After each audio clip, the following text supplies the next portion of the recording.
Number 1 ni ya mlemavu. Number 4 ni ya mlemavu. So long ni chini hatuendi juu. Na kama hata juu kama kuna accessible, wale ambao wako sawa, sababu kama mimi ninaweza enda first floor nikitumia ramp. Lakini mtu ambaye pengine ako na wheelchair atakuwa gumu. So huu wa wheelchair anaweza wekwa ground floor na mimi naweza wekwa first floor, kwa sababu at least ninaweza kuaccess that first floor. Na njia tu inaeleweka. Asante sana. Yes.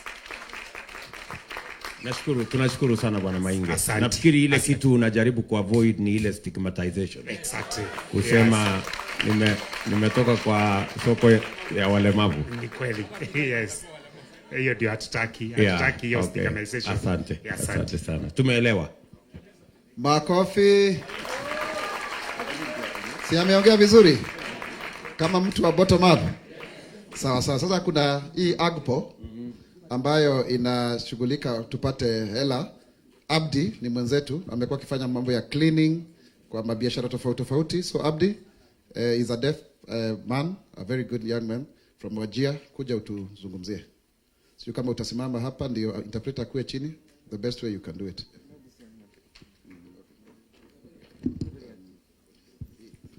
Nyinyi mtatusaidia kufuliza hii kitu hapa.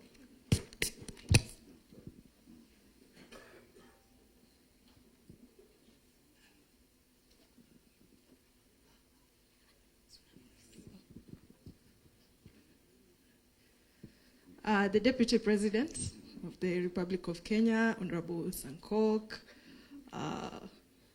Dr. Alfred Mutua, Musalia Mudavadi. Saizi ni good afternoon, sindio? Tumepita morning. Bado, good morning. My name is Abdi Abdile. I cannot. My name is Abdi Abdile, and I am deaf. I am a UDA member. I'm in the disability league as a Secretary General. I'm in the deaf community, and also I'm from the arid areas where we are marginalized. I will not talk much. I will just talk briefly, speaking to AGPO. The Deputy President, you remember one time we came to Karen, and we also came to State House at some point when President Uhuru and yourself were our leaders, became our leaders when you took office. Now we are speaking again, and I'm proud to be here again to speak to you. I won't talk much. I know you are going to get this. Tunaenda State House. Let me talk on the issue of AGPO, access to government procurement opportunities. Yes, for persons with disabilities. We have the reservation of 30% for the special interest groups, the youth, women, and persons with disabilities. So this 30% has not been achieved. I can be very honest. It hasn't been achieved. Sometimes we see advertisements for tender at KICC. So persons with disabilities are ready to come for the interview, but when I come, I find like the power has gone off, and I'm supposed to go using the lift to discuss. People discuss already going on in the meeting, and I'm not able even to access the meeting. So there's nothing I can achieve from that. When we say the tenders are ready for persons with disabilities, and we are told to apply, but we are only given tissue papers, 20,000 tenders, or just these small oils. My wife keeps laughing at me because I only get tenders of toothpicks and all that. So we need, bottom up, we need these big tenders. We are able to deliver. we need to achieve this. We can also drive these Prados that we are seeing people driving out here. So once I win a tender, then I'm awarded an LPO or an LSO, then I go to the bank to get a loan. I'm a person with disability or on a wheelchair. The bank says you are not able to get a loan. How will you pay our loan back? You cannot pay our loan back. When I'm deaf and I want to access the banking facilities, they ignore. The communication challenge is there. So it's a big challenge.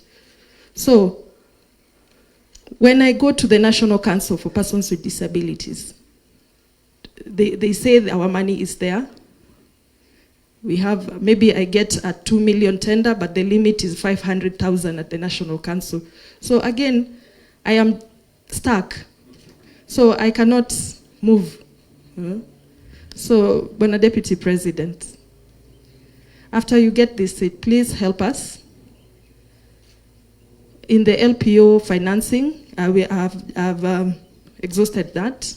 Let me talk on another issue of the deaf. In our deaf culture, we are very visual.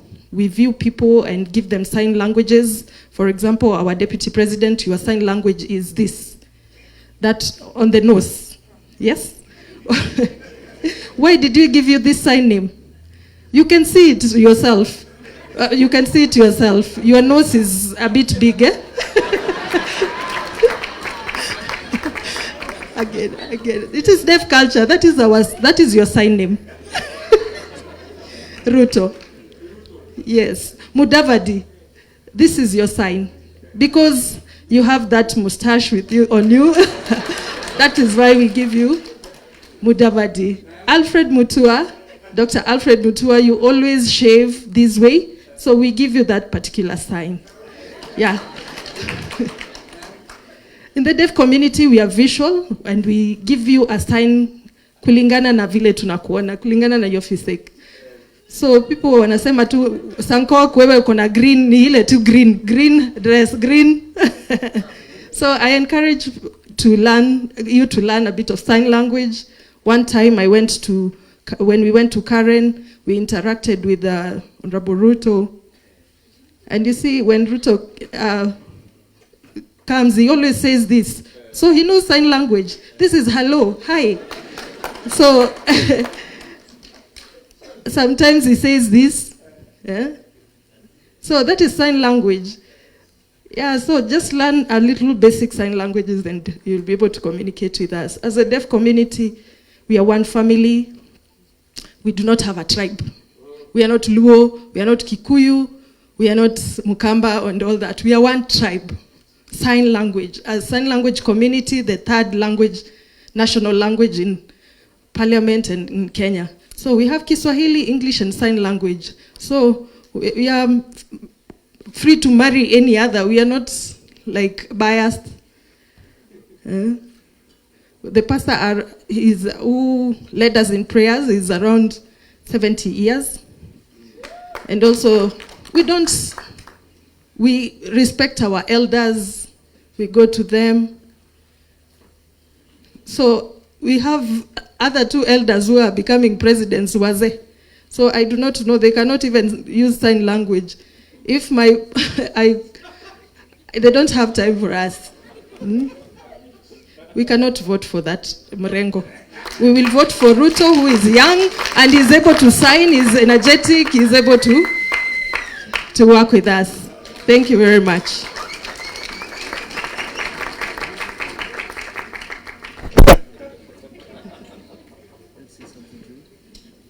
Okay, Abdile. Thank you very much, Abdile. And thank you very much for your contribution to the whole enterprise, the whole space of people living with disability.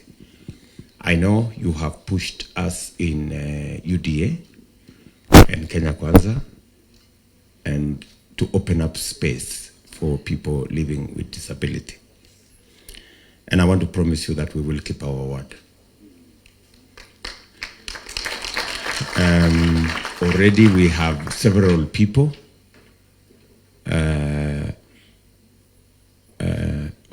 already we have several people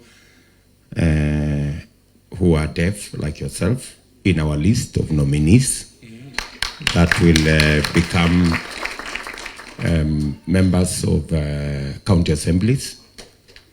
So the county assemblies have no choice than to have interpreters in those places. Now, you say that. Oh, asante. So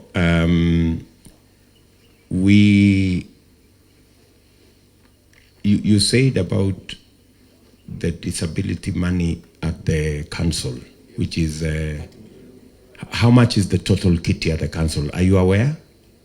Because you say the limit is 500,000, but how much is the whole kitty in the council? No, just are you aware, Abdile?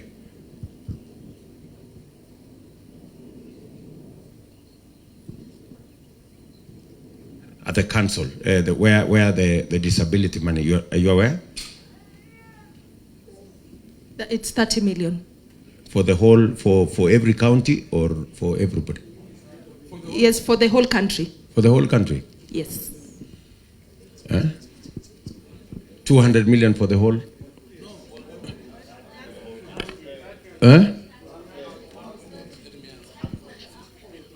Agbo. For Agbo is how much? But then the whole kitty for all the other things is 1.8 billion.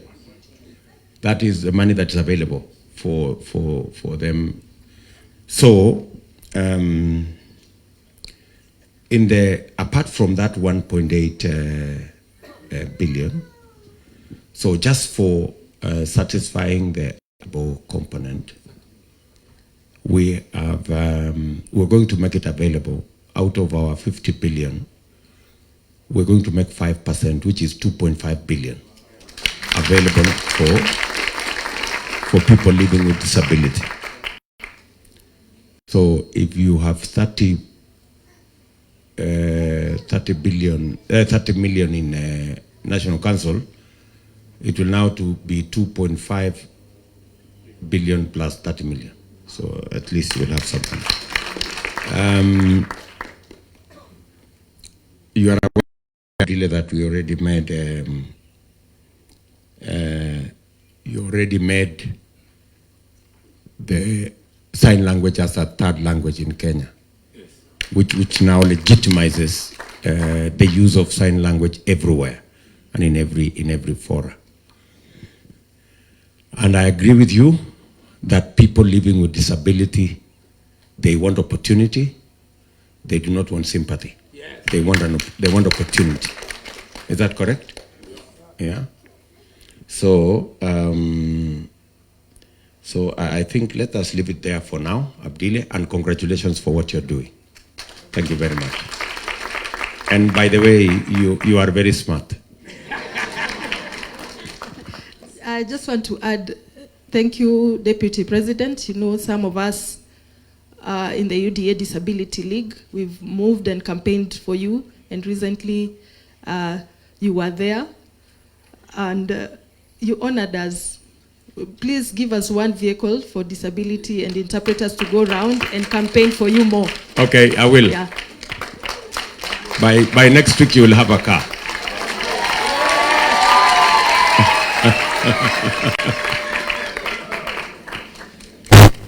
Okay, asante sana. Let's proceed. Makofi. Si tunaenda vizuri? Are we getting very good representation? Yes. Thank you very much. Now, Daniel Omeno, you are the one next. Baada ya Daniel Omeno, Bridget Songok, be ready so that ukue umejitayarisha. Saidia hii dasi kuja hapa. Omeno, karibu. Somebody can help me with.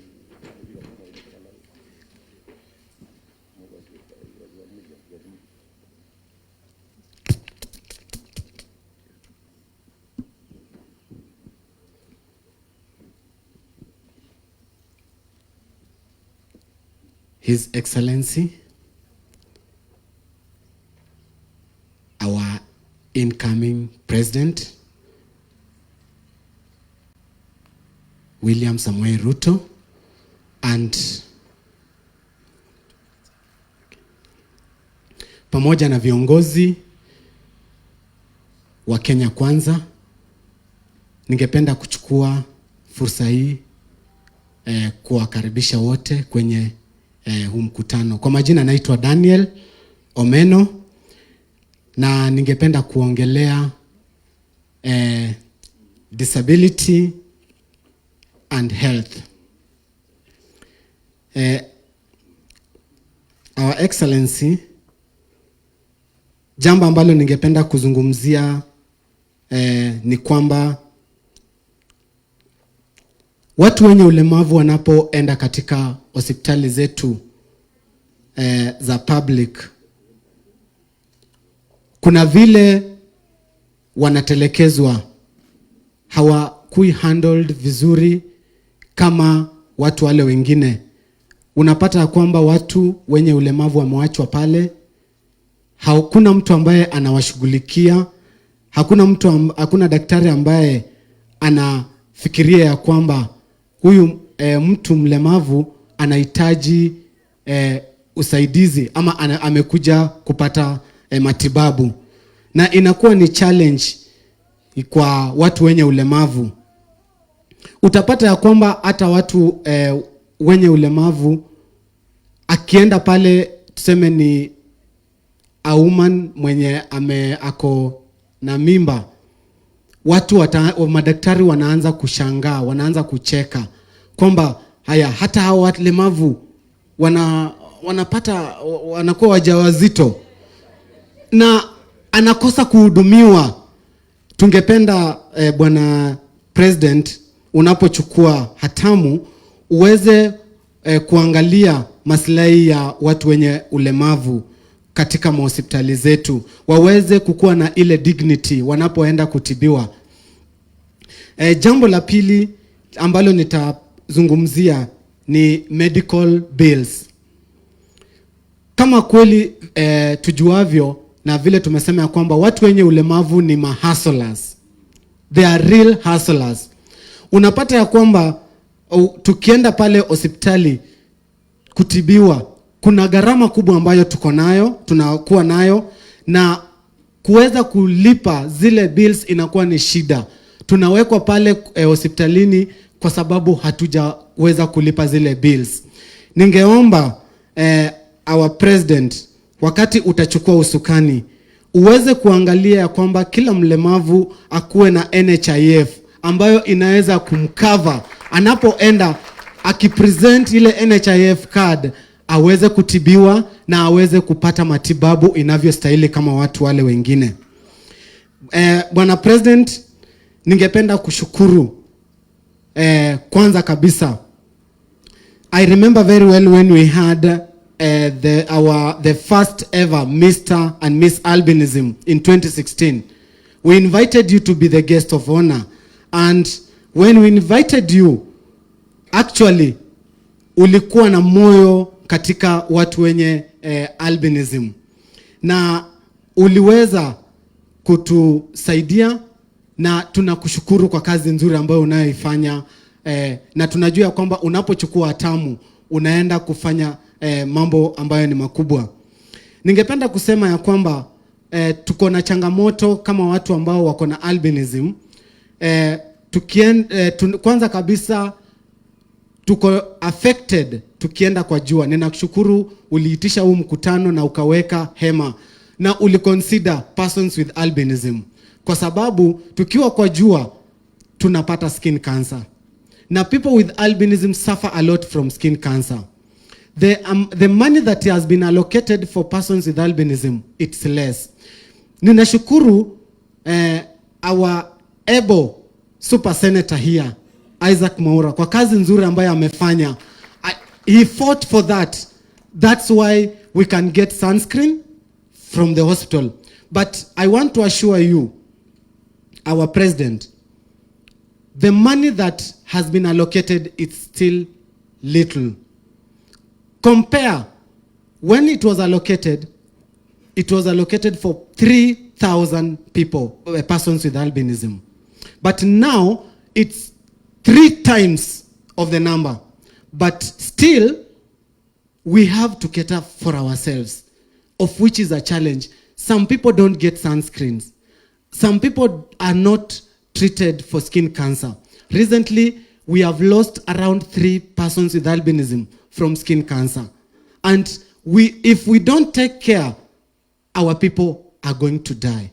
So, through your government, Mheshimiwa, we ask you to consider not only albinism, we have other types of disabilities when they are suffering from different types of diseases that they can't be able to manage. They can't be able to take care of them.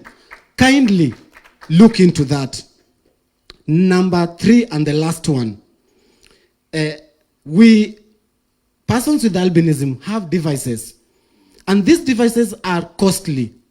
We can't be able to manage. As Mheshimiwa Sankok said, crutches are 1,000. When someone applies for crutches and is in Bondo, na apply kukuja National Council kupata those crutches, it is difficult for this person. We ask your government kindly try and see that these devices, be it crutches, wheelchairs, earring devices, zinatakiwa zikuwe tax exempted, kwa sababu zinasaidia, hizo ndio kama like zinatu support in all ways. Kindly look into that na tutaweza kusaidika kama watu ambao wako na ulemavu. Thank you so much and may God bless you. And we know you are the 5th president. Come 10th August.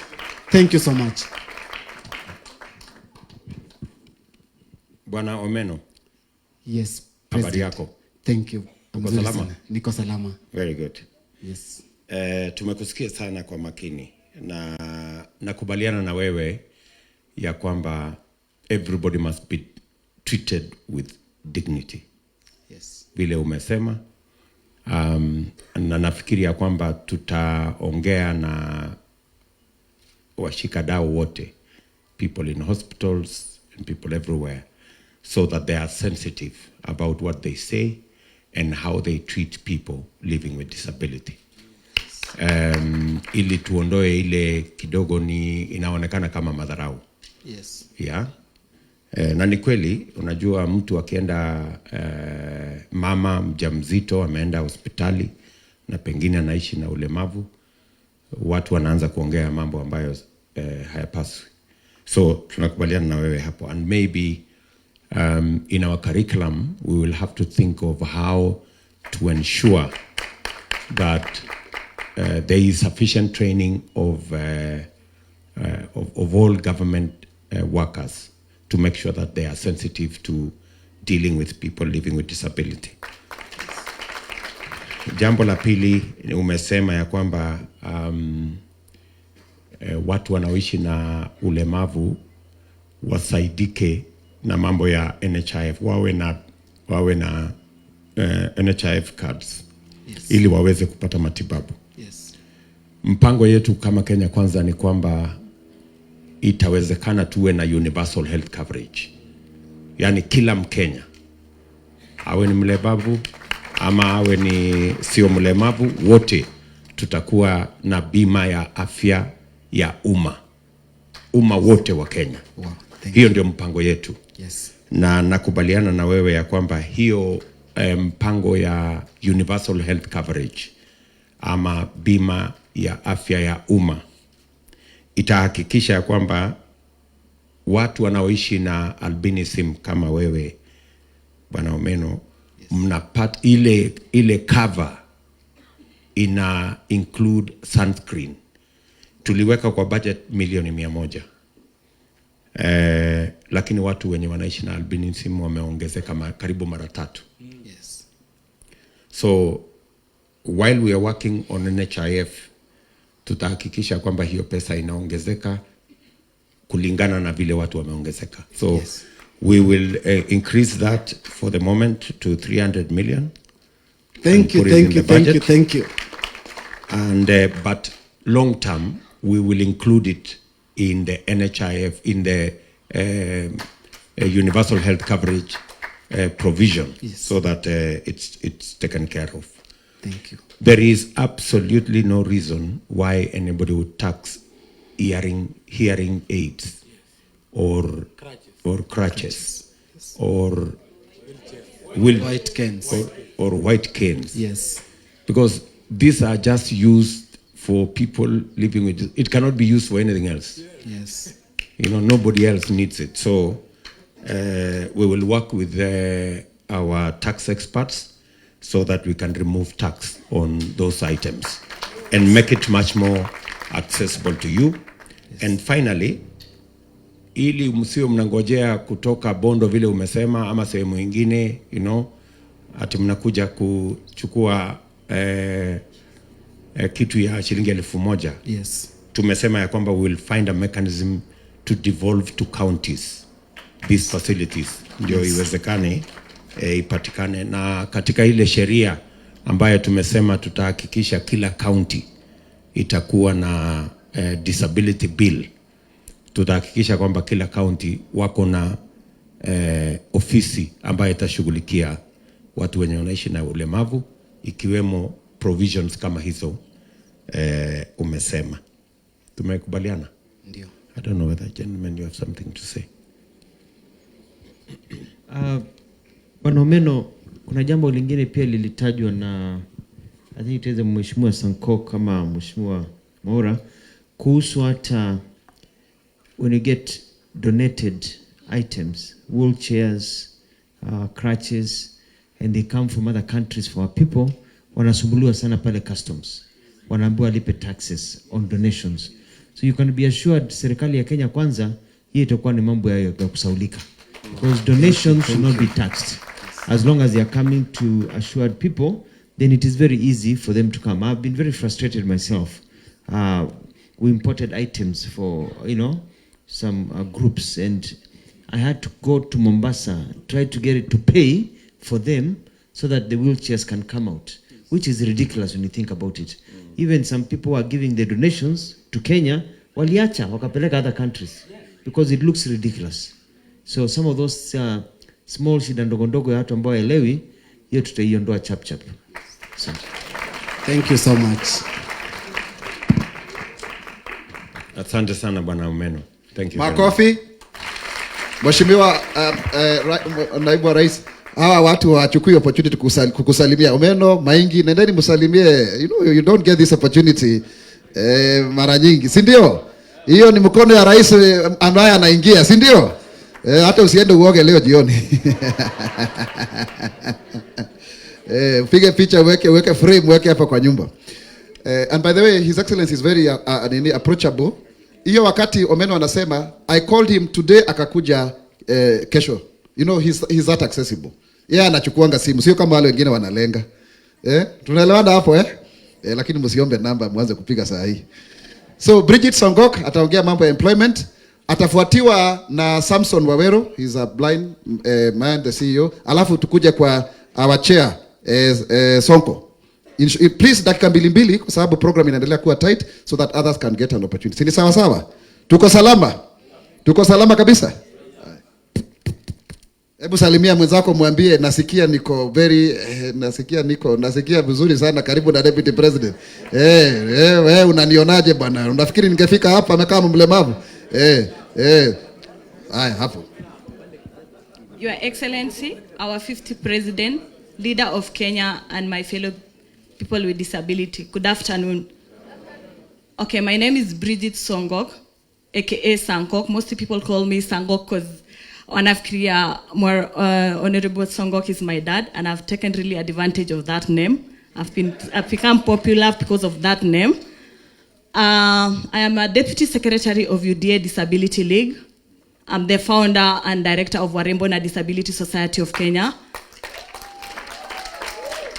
I formed Warembo na Disability Society of Kenya after nilitolewa job, after Maura, who is my mentor, aliniambia we go against it is BBI, na after go hapo kujulikana nimekataa mambo ya BBI nikaenda kufutwa job. Yes, we are fighters. That is not sorry. That is a bottom up. Kutoka chini paka juu. Okay then. Your Excellency, our challenges for people with disability seeking employment. We have employers' doubt. Inasema nini? You find private sectors and government sectors. They don't want to employ us. They segregate us. They don't give us that 5%. Yes. So because already in chapter 54 tumeambiwa tunapewa 5%. But tunapata hizo private sector and public sector, they don't give us. Mheshimiwa, Your Excellency, our President, in your government, as you had promised us Agenda 101, can you please give us CAC in counties? Each should be person with disability. Can you give us at least 15 ambassadors for people with disability? Yes, kwa nini ikwe moja? Why don't we give us even 5 or 2? Yes. Again, the challenges that we encounter as people with disability not to have a job is education, lack of education. As you heard my mentor, Honorable Maura, alianza shule akiwa na 4 years. Some of us here walianza shule na 15 years. Not because ni kupenda kwetu, because we live in a poverty. Our family cannot provide us. The stigma, like my family hataki kuniona nikienda shule cause that shame. Your Excellency, your government should give us bursaries. Schools should be accommodative so that when we go to school, we are able to get employment. I'm talking about my experience nililelewa Nandi County, and we used to have one school in Kobujoi. So unaenda unapata vacancy imejaa, walemavu wamejaa. So unabidi unungoje wengine wamalize ndio upate vacancy. So Your Excellency, we need more schools for people with disability. And ukipata mtu mwenye ako na degree, because most of us we have degree, lucrative degree, you find the employers employ the high school more than us. Yes, we need even TFE to be accommodative to people with disability. Mtu mwenzangu mlemavu mwenzangu akienda na hiyo certificate ya TFE is able to be employed. Another one is transportation and accommodation. Like most people with disability, the environment for employment is not friendly. Unapata maizi mwa ofisi iko 7th floor na uko hapa na wheelchair. Unapata hizo inaitwa the lift asivani. I'm talking about my personal experience again because I like doing what I've encountered. I had an interview in Moi Avenue, contrast building, and the lift was not working. Na nilikuwa na interview at 7. Nilika hapo paka 10. Kufika huko lift ikiwa nikaambiwa interview imeisha. Because siwezi tembea na hizi my club fit, inaitwa club fit, and I wear surgical boots. Siwezi tembea na hiyo lift. That is why we lack the job. So, Your Excellency, we need the environment. We should have the lift be accommodative, and also we have something a software called JAWS job for VI, right? When you get employed, most laptop for VI they use this, and it's very expensive. We urge you, Your Excellency, make the laptops for VI blind subsidized, because it is more than 120,000, which they cannot afford. And also some of us assistive device. Me, like personally, I use surgical boots. It's 10,000. I can't afford because I don't have that employment. Some mwenye anatumia crutches. So we need these things to be free zero rating in everything. And again, Our Excellency, like we have discrimination in our employers. Before they see me as educated woman and on a disability yangu before I pay job. The solution that I want you, Your Excellency, ukiingia ukwa president, we need you to develop anti-discrimination policy. Munanisikia? Yes. You need you to develop require a public in employment of people with disability. Mtu akiniangalia hivi aone huyu ni Bridget na ako mwerefu, asione ulemavu yangu.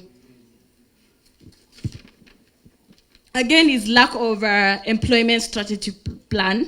I'm urging Our Excellency to develop a 5-year strategic plan for people with disability. And then there is a group like autism and CP. We need to be trained for them to get a job. Mnanipata? Yes, we need them to have a job. Wasikae tu wakitegemea wazazi wao. They can do something.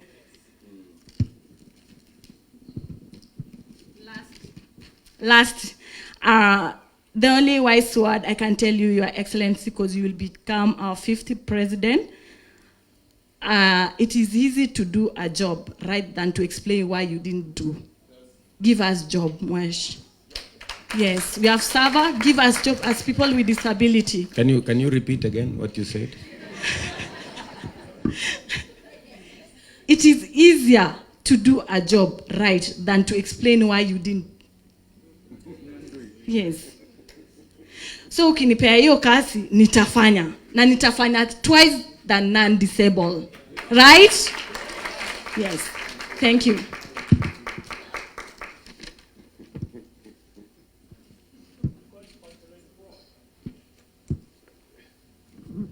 Thank you very much, Bridget. Thank you very much first for giving me an English phrase that I'm going to use somewhere else. you have educated me. You said it is easy to do a job right. It is easier. It is easier Yes. to do a job right than to explain than why to you explain it than to explain why you didn't do it. Yes. Wow. Yeah. So we better just give you the job. Yes. And you will do it right. Yes. We have such talent all over the place. So thank you very much, Bridget. I agree with you totally that education comes first. Let's make sure that people living with disability have access to education. Yes. I think that is something we must do as affirmative action, because if there is anybody who needs education more than any other, is a person living with disability. Yeah. And therefore, as I said earlier, we will review the bursaries. Yeah. If we think the bursaries don't cater for sufficiently for people living with disability, we will adjust and make sure that we give more bursaries so that people living with disability can have access to good quality education. Thank you. Now, the other thing that you have mentioned, which I would want to, and that goes all the way to TVET and all the way to university. Yes. The question I want to ask you, people living with disability, do they prefer institutions that are special, or they prefer integrated? Which is integrated. Inclusivity. Huh? Inclusivity. Interesting. So you want to learn alongside the other children? Yes. Yes. Let me give you an example. Okay, give me an example. I was in high school. I was the only person with disability in St. Teresa of Avila and Dalat. I was the only person with disability. And I didn't feel oye, oye, because we don't want oye, oye. Yes.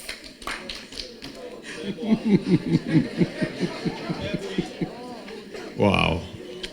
So, so your suggestion is that where it is possible, children living with disability should be in integrated schools. Yes. They should not be in special schools. Yes. Only in special cases that you can have kids in special schools. Yes. Wow. Wow. Then you have completely changed my mind, because initially I thought we should do more special schools. No. You don't want more special schools. You instead want integrated schools. Yes. That in the same school you have all the kids there, Yes. and we try and support them there. Yes. so that there is no oye oye. Yes. Wow. You know, me sitting in the office, I would have thought we are doing you a great deal by doubling the number of special schools. No. And in fact, that's what I was talking about earlier. No. So I was going the wrong direction. Yes. Wow. And I think that's the value of sitting here and listening to you guys. It's really interesting. It's really interesting. Okay.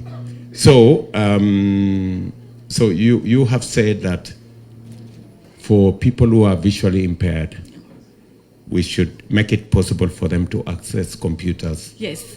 that are slightly more expensive. Yeah. 120,000. 120,000, Yeah. while the other people are paying 40,000 maybe. Yes. Okay, so we need to do that. And then you said that we need an anti-discrimination policy. Yes. Wow. Again, that's a new one for us. So if there is a meeting that has really enriched our thoughts, it's this meeting. So, and then can you again explain to me what you meant by 5 years? You said we need a 5-year period to do something. Strategic plan For employment. okay. Yes, for people with disability Because in national counties. we are not getting there. Yes. And unless there is a strategic plan, you don't think we will get there. Yes. Because the numbers are not adding. Yes. The numbers are static. Yes. I think our technical team are here. I think these are very interesting suggestions, and I think we will benefit a lot from. And please, if you can take their numbers, so that in case we need to engage them some more, we can have that latitude. Finally,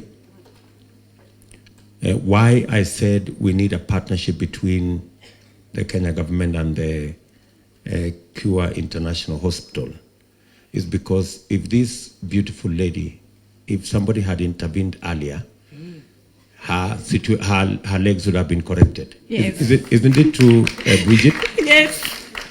It's true. Yeah. And I think it's just because nobody knew that it was possible to correct that. So that's why I have said we will have a memorandum of understanding and be able to work with Cure International and even extend that facility to our own public hospitals. Yeah. We must have public hospitals that can do the correction that is being done with specialists at the hospital. Is that okay, Bridget? Yes. Guys, do you want to say something? Mwesh, our president, you haven't told me, you haven't promised me about the job for ambassadors and CAC. Like each county should have people with disability, despite Agenda 101. Can you please promise us that in county level, CEC should be person with disability in all 47 counties? Yes. Ambassadors, give us like 15 people. Yes. Can you take even my father there, Sangok, to be ambassador and I occupied his seat? Or Honorable Maura to occupy his seat na akwe ambassador ama CS? Can you promise us that you are, because ujatuambia hapo? Wow. Let me process what you've said. Let Musalia ask something, Yes. and then I will come back to you. Bridget, I like your charisma and your courage, so to speak. Thank you.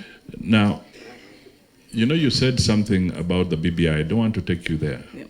But when these people, whoever they are, maybe you don't want to disclose. I don't want to disclose. But when they relieved you of your position because of your political inclination or persuasion, did they write anything, or it was verbal, or just disappeared like that? They called me as HR, sorry to interfere with you, after seeing me all over in the whole TV station, because Honorable Mora aligned us for that job. And then when they saw me in TV against BBI and saying BBI is not the right not good for the people with disability, immediately the HR called me. I'm a human resource by profession, and they told me, you cannot fight the government and you're working for the government. And I was like, because I'm a person with disability, I don't have lawyer and everything. I had to quit. They give me my money, and I went. And I thank God for Ole Sankok and Maura, who held my hand and told me, if you are against the BBI, follow 5th president and we form UDA Disability League. And I'm so happy. I don't even regret, and I'm not going backward. I'm so excited. Yeah, I have to fight for people with disability, and we will not be intimidated. We have our voices. We need to fight for our space. Yes, and immediately after coming out of the job, I formed Warembo na Disability. It's not for beautiful. It is women to take space in leadership. It is women to take education. It's not only for beauty. It's women with disability to take space in leadership, employment, and politics. Yeah. Thank you so much. That was very important. So it was a public, it is a government institution? Yes. And they told you to leave? Yes. Wow. A day is coming. Yes. And freedom is coming. Yeah. So I think, thank you very much, Bridget, for your thoughts. And on the matter you have raised about, I have made a commitment on behalf of Kenya Kwanza. You have made suggestions on the number of CSS you want. You would suggest, and PSS, and CECs, CC, ambassadors. and ambassadors. I want to promise you that there will be more ambassadors, there will be more CSS, and there will be more PSS than there are today. Yes. That one, at least I can promise you that. Thank you. I may not promise you the numbers, but certainly we will improve on what we have. Thanks. Right? We will move it to another level. Thanks. On matters of CECs, we are going to discuss with our governors, the ones who will be on our side. We will persuade them, as part of this engagement, and I'm sure they're listening somewhere. And when we sign this charter, we will make it part of our commitment that in our counties, where we have executives in our counties, that people living with disability will be considered. Okay. Sawa sawa. Thank you. And the last one, Your Excellency, like when it's come to leadership, like maybe appointing for CSC, CC, and nomination, I could like Honorable Maura and Ole Sangok should be the one tackling, because they know each and everyone as a person with disability. My governor might be not knowing me, but Honorable Maura and Ole Sangok knows me or knows anyone here. They are our father, they are our mentors, and we say thank you. Thank you very much. Thank you very much, Bridget.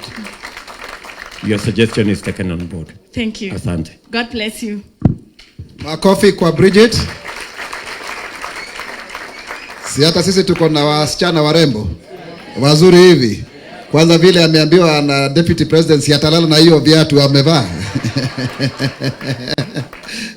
Gani? Very articulate. And Your Excellency, just to clarify, what I did is that we were able to secure a lot of jobs in a partnership with PSC, and anapiga picha hapo. Now, what we did, Bridget was a beneficiary. She went to the university's fund. She was supposed to be employed at the HR. But the moment tulikuwa hapa, tuka-organize akina Sonko, you remember, we started issuing press statements against BBI because it had nothing to do with disability. She became a casualty. So that's exactly what happened. Now, Samson Wawero, kuja hapa, tupigie makofi.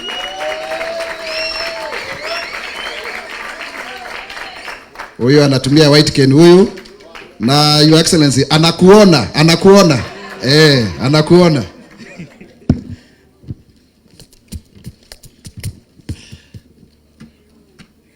Thank you so much. Waweru, yes. Deputy President amevaa shati ya rangi gani? Amevaa kala yellow, inakaa jua. Nimesimama hapa nasikia moto. Thank you. Your Excellency, the Deputy President, the fifth to be, William Samoei Ruto, Honorable Musalia Mudavadi, Dr. Alfred Mutua, and my friend Honorable Sankok, my very good friend Senator Mwaura, all persons with disabilities here today, good afternoon. Thank you so much for giving me this opportunity to represent a few issues on technology and young people, because myself and my young person, these people who have visual impairment here, they decided to do some revolution in our society for the blind. It's a statutory body. So straight from campus in 2018, I was made the youngest ever chair at 28 years in this country of a statutory body, because mambo yao ilikuwa inakuliwa na watu ambao wanaona na hawana matters zao kwa heart. And we thank God because we've made progress in the Society for the Blind. And you came there in 1999 and registered as a member. I saw your certificate and your membership number ukiwa na Honorable Sami Koech. So sisi tuko hapa kwa sababu, Your Excellency, mambo ya walemavu ambao hawaoni, ambao hawasikii, ambao wako na some intellectual disabilities is only bridged by technology. Bila technology saa hii maisha yetu ingekuwa imefungika, it would have been shattered. But because there is technology yenye tuna import kutoka Western countries and Asia who are very good in it, we are able now to survive. Ukisikia kama hii simu ambayo tunatumia, lazima iongee hivyo, iongee ndio tusikie alafu tu operate. So we do that by hearing, and it's not easy learning that language. Hii ndio braille ambayo tunatumia, ini ya karatasi ile manual, lakini kuna ya technology on note takers. And I thank Bridget kwa sababu wameeleza mambo ya computer na JAWS. Mtu mlemavu akiandikwa kazi, kama ananunuliwa computer ya kawaida ya 40,000, anahitaji an extra 120,000 kununua software inaitwa JAWS. JAWS ni kama hiyo umesikia kwa simu inaongea. And bila hiyo yeye hawezi fanya kazi. But aside from even JAWS, ana need training, special training to be able to know how to operate that computer, because we don't use a mouse. We entirely use a keyboard and keystrokes. And you see many employers shy away from employing persons with hearing impaired, visual impaired, kwa sababu wanaona ni ngumu sana kwa accommodate. But organization kama Kenya Society for the Blind, yenye iliundwa na Act of Parliament, just like National Council, just like National Fund, and many other funds for disability, Kenya Society for the Blind is never financed by government. It has never been funded. And kama na need an extra 120,000 kama mlemavu, na siwezi pata hiyo, kama hii society ingekuwa inakuwa funded, that price would have been down to around 25,000. So we sort of feel discriminated that we can have the oldest society for disability, which was created in 1956 and has never been funded by government. Kwa hivyo tunaomba ukiingia utafute solution ya kufund Kenya Society for the Blind, so that we make technology accessible and affordable to persons with disabilities. Kuna hata deaf blind, they entirely need technology. Wakihitaji hii device inaitwa braille note ndio waweze kucommunicate na mwalimu na nini, it's 380,000. No parent can afford that, mheshimiwa naibu wa rais. The other thing, we need to audit government websites. If we are talking about AGPO, if we are talking about employment opportunity, siku hizi zinawekwa kwa websites. These websites are not accessible to persons with disabilities. So we will never get opportunities if we don't audit these websites using expert developers who have been trained. Paul Mugambi, mpofu number 1 is here. Simama Paul. Huyo ni expert wa technology. Na kuna wengi kama hao hii Kenya ambao sisi kama professionals wenye tuko na visual impairment tunawajua. So hawa watu wahusishwe katika ICT authority, katika the ICT ministry, katika Communications Authority of Kenya, both in the boards, in the employees, and in the directorates, so that we can make sure any person doing government website makes it accessible. Ndio ikuwe na ile alternative sign language, mtu deaf akifinya inamuonyesha information yote kwa language yenye anaelewa. Ikuwe na hii mambo ya kuongea, mtu blind akifinya inamwambia what opportunities are there, na inamwambia apply button. Anafinya hiyo button, anajaza form, ana apply kama wale watu wengine. Yeah? So, Your Excellency, kwa youth, as I told you, I was elected the youngest ever chair as 28, and now I've been made CEO because of the exemplary work we've done. Even without resources, we are now serving persons with visual impairment. So young people with disabilities also felt bad and left out when previously CASs walichaguliwa wa youth kama wanne hivi, wa youth wadogo sana, ili waanze kujifunza kazi za serikali. Hakuna mlemavu mmoja alichukuliwa hapo. Ukikuwa na hiyo program ya kumenta youth with disability in big positions like CAS, chagua watu wenye wako na ulemavu kama sisi, tuchape kazi vile inafaa, na tuonyeshe dunia disability is not inability. Yeah, tunaongea pia kuhusu kwa hii mambo ya technology. Zero rating ifanywe, ili teknoloji yote inakuja na iko na any nini ya kusaidia walemavu isitaksiwe, ili ikue affordable, accessible, quality, for it to be able to assist persons with disabilities, parents of persons with disabilities, and teachers. Sasa saizi kwa Teacher Service Commission, walemavu are the highest, it's where most disabilities are employed. Sasa mimi kama sioni, nikienda kuandikwa kama mwalimu, ule mwenye anaona ananunuliwa chalk, ananunuliwa duster ya kupanguza blackboard, ananunuliwa vitabu za exercise book, ananunuliwa guides. Ulemavu mwenye oni hanunuliwi, anaambiwa kaa ni 120,000 chukua loan wewe ujinunulie. It's unfair. Government imewape guide allowance kwa hii SRC. TSC makes it lazima waende hapo wa camp wiki moja, ati uonekane na mtu ndio ibainike kwamba una disability. That should be removed. Ndio more people with disability waweze kusaidika. Wacha hii devolution ya signature ya DMS ifanyike all over Kenya. Mlemavu mahali yako, ana apply, anapatiwa what they duly deserve. So on technology, there are many things. We only need inclusion, both in the decision making table and in the people implementing it, so that we can all benefit. With those few remarks, I thank you, Your Excellency, for the time.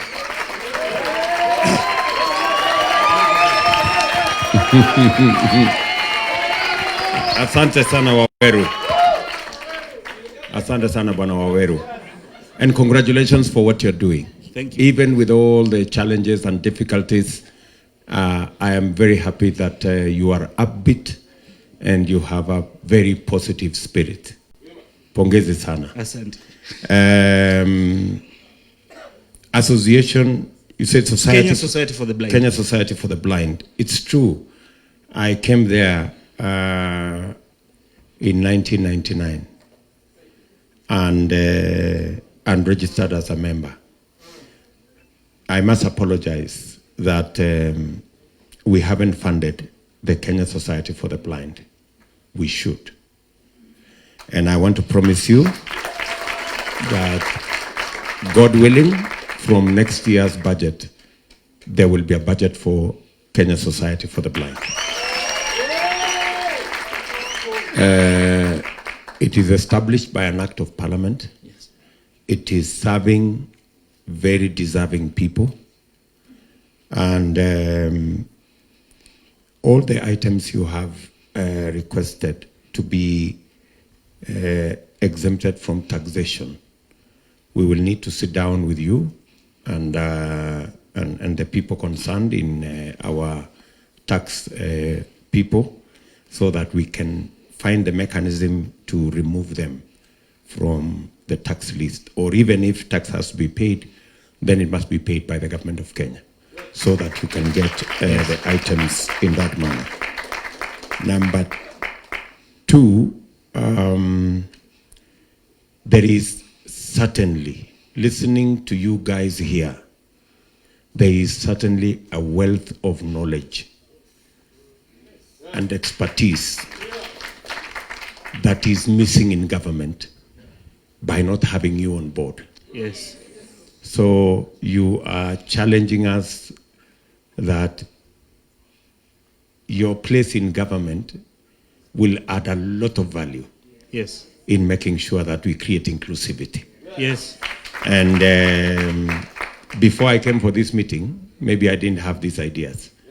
But after this meeting, you've really changed my thinking Yes. about what contribution people living with disability can make in making government much more responsive. Yes. So again, we will make positions of influence available to you so that you can influence policy, you can influence government programs, and you can influence what we do as government to make sure that we bring people living with disability on board. Yeah. I already see in our meeting, in this meeting, people who will be PSS and people who will be CSS. Yes. Thank you. And so I think we are moving in the right direction. Yes, Your Excellency. And this is Braille. Yes. As you launch your manifesto, Yes. we will do yours in Braille. Utupe hiyo kazi. Asante Tuipeleke around the country. Please. The 700,000 visually impaired people wenye ni voters. Okay. Wasome kidogo kidogo pale. I will. Thank you. We will. And just tell us what you need. I will ask Maura to provide the network between my team that is working on the manifesto and your team so that we can have it in Braille. Yes. Asante. Thank you so Thank much. you. Just hold on, Waweru. Just hold on 1 minute. Samson, it's Alfred Mutua here. Yes, Dr. Mutua, you are my neighbor. Mimi nimezaliwa Riruta. Wewe ulilelewa huko. Yes, you grew up here. Hapo ndio tunatoka bottom tukienda up. Kabisa. Na inaweza hii iko sawa kabisa. Sasa nimeangalia you didn't mention infrastructure, because how is the infrastructure especially for the blind in this country of ours? It's a sorry state of affairs. Ukiongelea kuhusu walemavu kama true hustlers, sisi tulianza kuhustle hivi vitu na Braille. We share a Braille machine kwa mashule kama vipofu watano.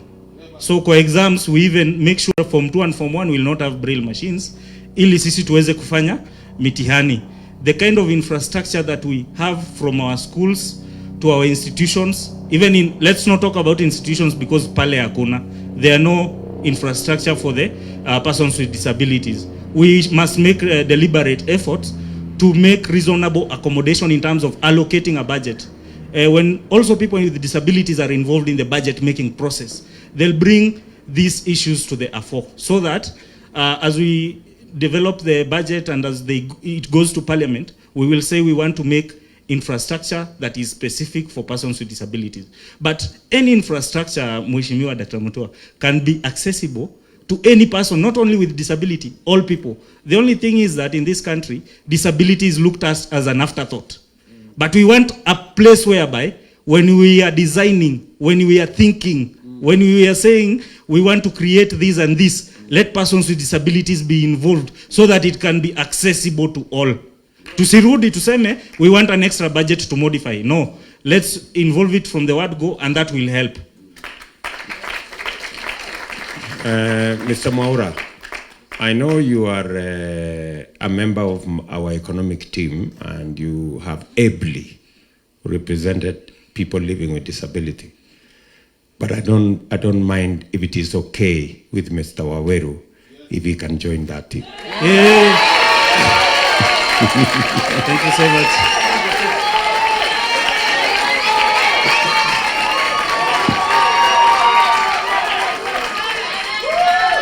Samson Waweru, naona kuwa chap ni mzuri. Kabisa mheshimiwa. Kuna jambo lingine pia, when I went to Australia, and this is something that in Kenya Kwanza we're interested in, is also making life easier for people living with disabilities. You go to Australia and you're crossing a road, and it's a traffic light. There's a beep that tells anybody who's visually impaired that don't cross. Yes. Beep, beep, beep, beep, beep. And then when it's easy time to cross, it makes a certain sound. Yes. Then you know it's your time to cross. Yes. So that you're not dependent on other people all the time. So you can actually move around Yes. in the cities and everything. So these are some of the things that we are thinking also that's going to make life easier for you and for the large number of people who are visually impaired in this country to live a comfortable life in your day-to-day living. Ni ukweli, even the tactiles, unaona kama hii whitekin, ukiguza hapa unasikia hapa kuna kakitu kama carpet, na ukienda kwa lami inakwambia kuna lami. So as you cross the road uguze hapo kwa carpet, usimame hapo. Ili ikilia unaingia sasa kwa lami, unavuka ile upande ingine. Ukiwa umejua that it's about landmarks. And that's how to make it accessible, so that when we are involved, we can tell that for this to work, we need it like this. But not for people without disabilities to think on our behalf, only later to come and find out it cannot work. Here.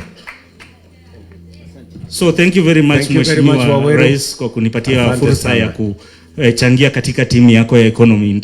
Nitafanya kazi kwa bidii kwa niaba ya walemavu wote nchini. Asante. Thank you. Makofi. Si anaweza? Sasa yeye ni mpofu ama ni kipofu?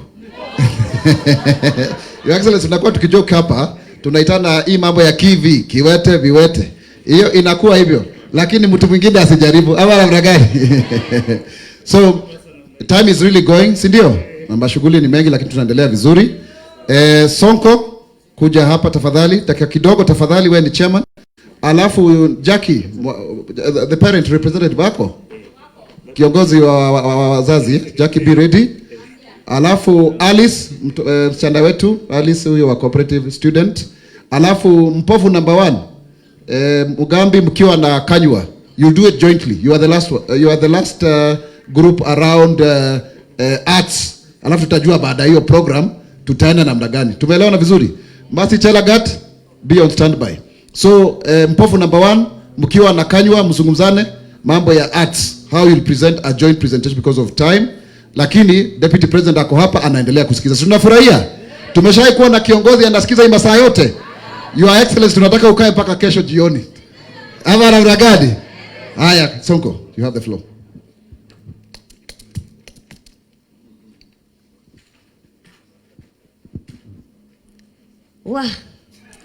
Hata tukaenda nyumbani kila kitu iko sawa. Walemavu mmemfurahia. All right, Your Excellency, the 5th President of the Republic of Kenya, Your Excellency the Governor, Your Excellency Musalia, Mheshimiwa Margaret Wajiro, Mama County, Mama Miradi, Nairobi County, Stability Fraternity, hamjambo. God is good and all the time. Now, so many of my points have been mentioned here, but what I was observing ama listening wakati nilikuwa nimekaa hapa chini is that all issues regarding person with disability, shida zote zinatokana because of lack of representation, which is now matches with leadership. Ni ukweli? And nitakuja tu kupinpoint what everybody has talked here about representation. Kwanza I start introducing myself, sorry for that, for forgetting. Naitwa Sonko, mimi ndio chairperson, the founder, UDA Disability League. Na sikufanya hiyo kazi peke yangu. I had several leaders who assisted me, led by my brother Abdi Abdire, Miriam Opondo, our beautiful lady Bridget Sankok. With the help of Mheshimiwa Maura and David Sankok, we were able to form that league. Na tumetembea every corner of this country, Your Excellency, creating awareness to the person with disability. Sababu UDA is a new party. You don't just go and telling people, oh, join UDA without telling them this party means well. Kwa sababu they saw everything that happened in Jubilee. Kumbuka wewe na yule mwingine mlikatuambia tuwasaidie, tuweke kwa kiti. But inwards tumeona vile kitu imefanya. Our leaders who are there, who are representing us, wamekuja wakakuliwa kama fuko vile huko unakuja inakulia. Mwingine alikuliwa hadharani tukiona hivyo. So singetaka walemavu wa make any brother like that. So I had to go around nikiwaambia, it's not only our leader who have suffered, even His Excellency the Deputy President ambaye amesimama na sekta ya walemavu, tunafaa kuwa tunamsaidia. And I must tell you, Your Excellency, you are very lucky. working with these two lions hapa, I normally call to the lions of disability, the two major leaders in the sector of disability wako side yako. So vile tu Sankoko alikuambia 2 million already ziko kwa mfuko, weka kwa mfuko hiyo. Hiyo ingine tutaenda kuchukua. Aya, on the matters of leadership, we are starting with the CS, Your Excellency. You can bear with me ever since independent. Hata before, wakati yule mzee Jomo Kenyatta founding father, we have never had a CS being of disability. Tuko on only one PS, Joseph Mkobe, the PS of culture. And I must say that ile kitu nimefanya na Joseph na Mkobe, and my people can bear with me. Tuko kwa ile sekta ya usanii. Several times tumepeleka proposal to the ministry requesting for funds ndio tuweze kwenda kuattend hiyo Jumuiya Afrika Mashariki Festival. And sometimes tunaambiwa hakuna pesa, but we always come up with an idea, suppose we involve Josephta, and the moment we involve her, pesa inatoka. This clearly showing that if we can have more representative in those big offices, a CS, because I know the CS, a working channel, maybe nimepeleka proposal in the Ministry of Devolution, Sankao Kakoreba, na nitamwamsemest tu nimedrop proposal. He will be able to communicate with the CS of Remba there. Amwambia mtu wangu amedrop proposal. So yenda fanya nini? Ama niache walemavu? Si ni kweli? On the issue of PS, we would like to see us. Tulikuwa na mmoja. Vile tu unatupatia hata kama ni CS mmoja, ongeza PS wawili. Tukiteremka hapo kwa CS, ongeza watatu. Mimi sitaitisha 15 kama my sister. Kwa sababu najua, sio sisi tu peke yetu. We have our co-principal who are here, kina Musalia, na wale wengine, they also still be in the government. But, if you tu tunaenda tukiteremka, unaenda ukiongezea, and then tufiki hapa kwa counties. The reason as to unaona tunasema ya kwamba should have CECs of persons living disability. Maybe ukienda kwa hao watu watakuuliza kwa nini unatetea walemavu hivi? Unataka wakue kwa hizo viti za county. One, nataka ujione kwa ile situation, Your Excellency.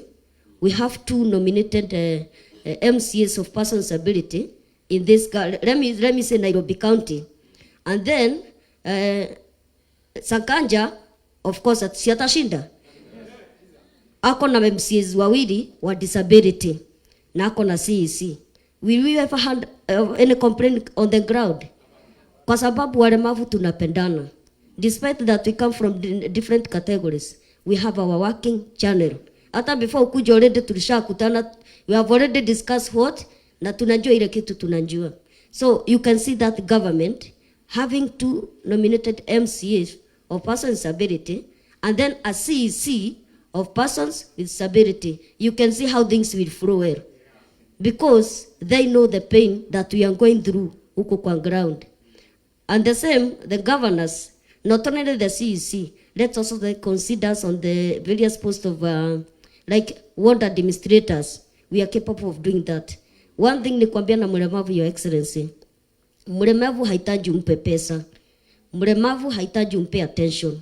Mlemavu anataka tu opportunity and time. I can tell you for sure, Your Excellency, she will deliver. Because I always believe that what abled people can do, we can do it better. Right? We can do it better.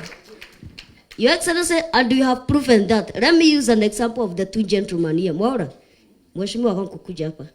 Mheshimiwa Sankok simama hapa. For the last 10 years, the 2 most vocal MPs in Kenya are these 2.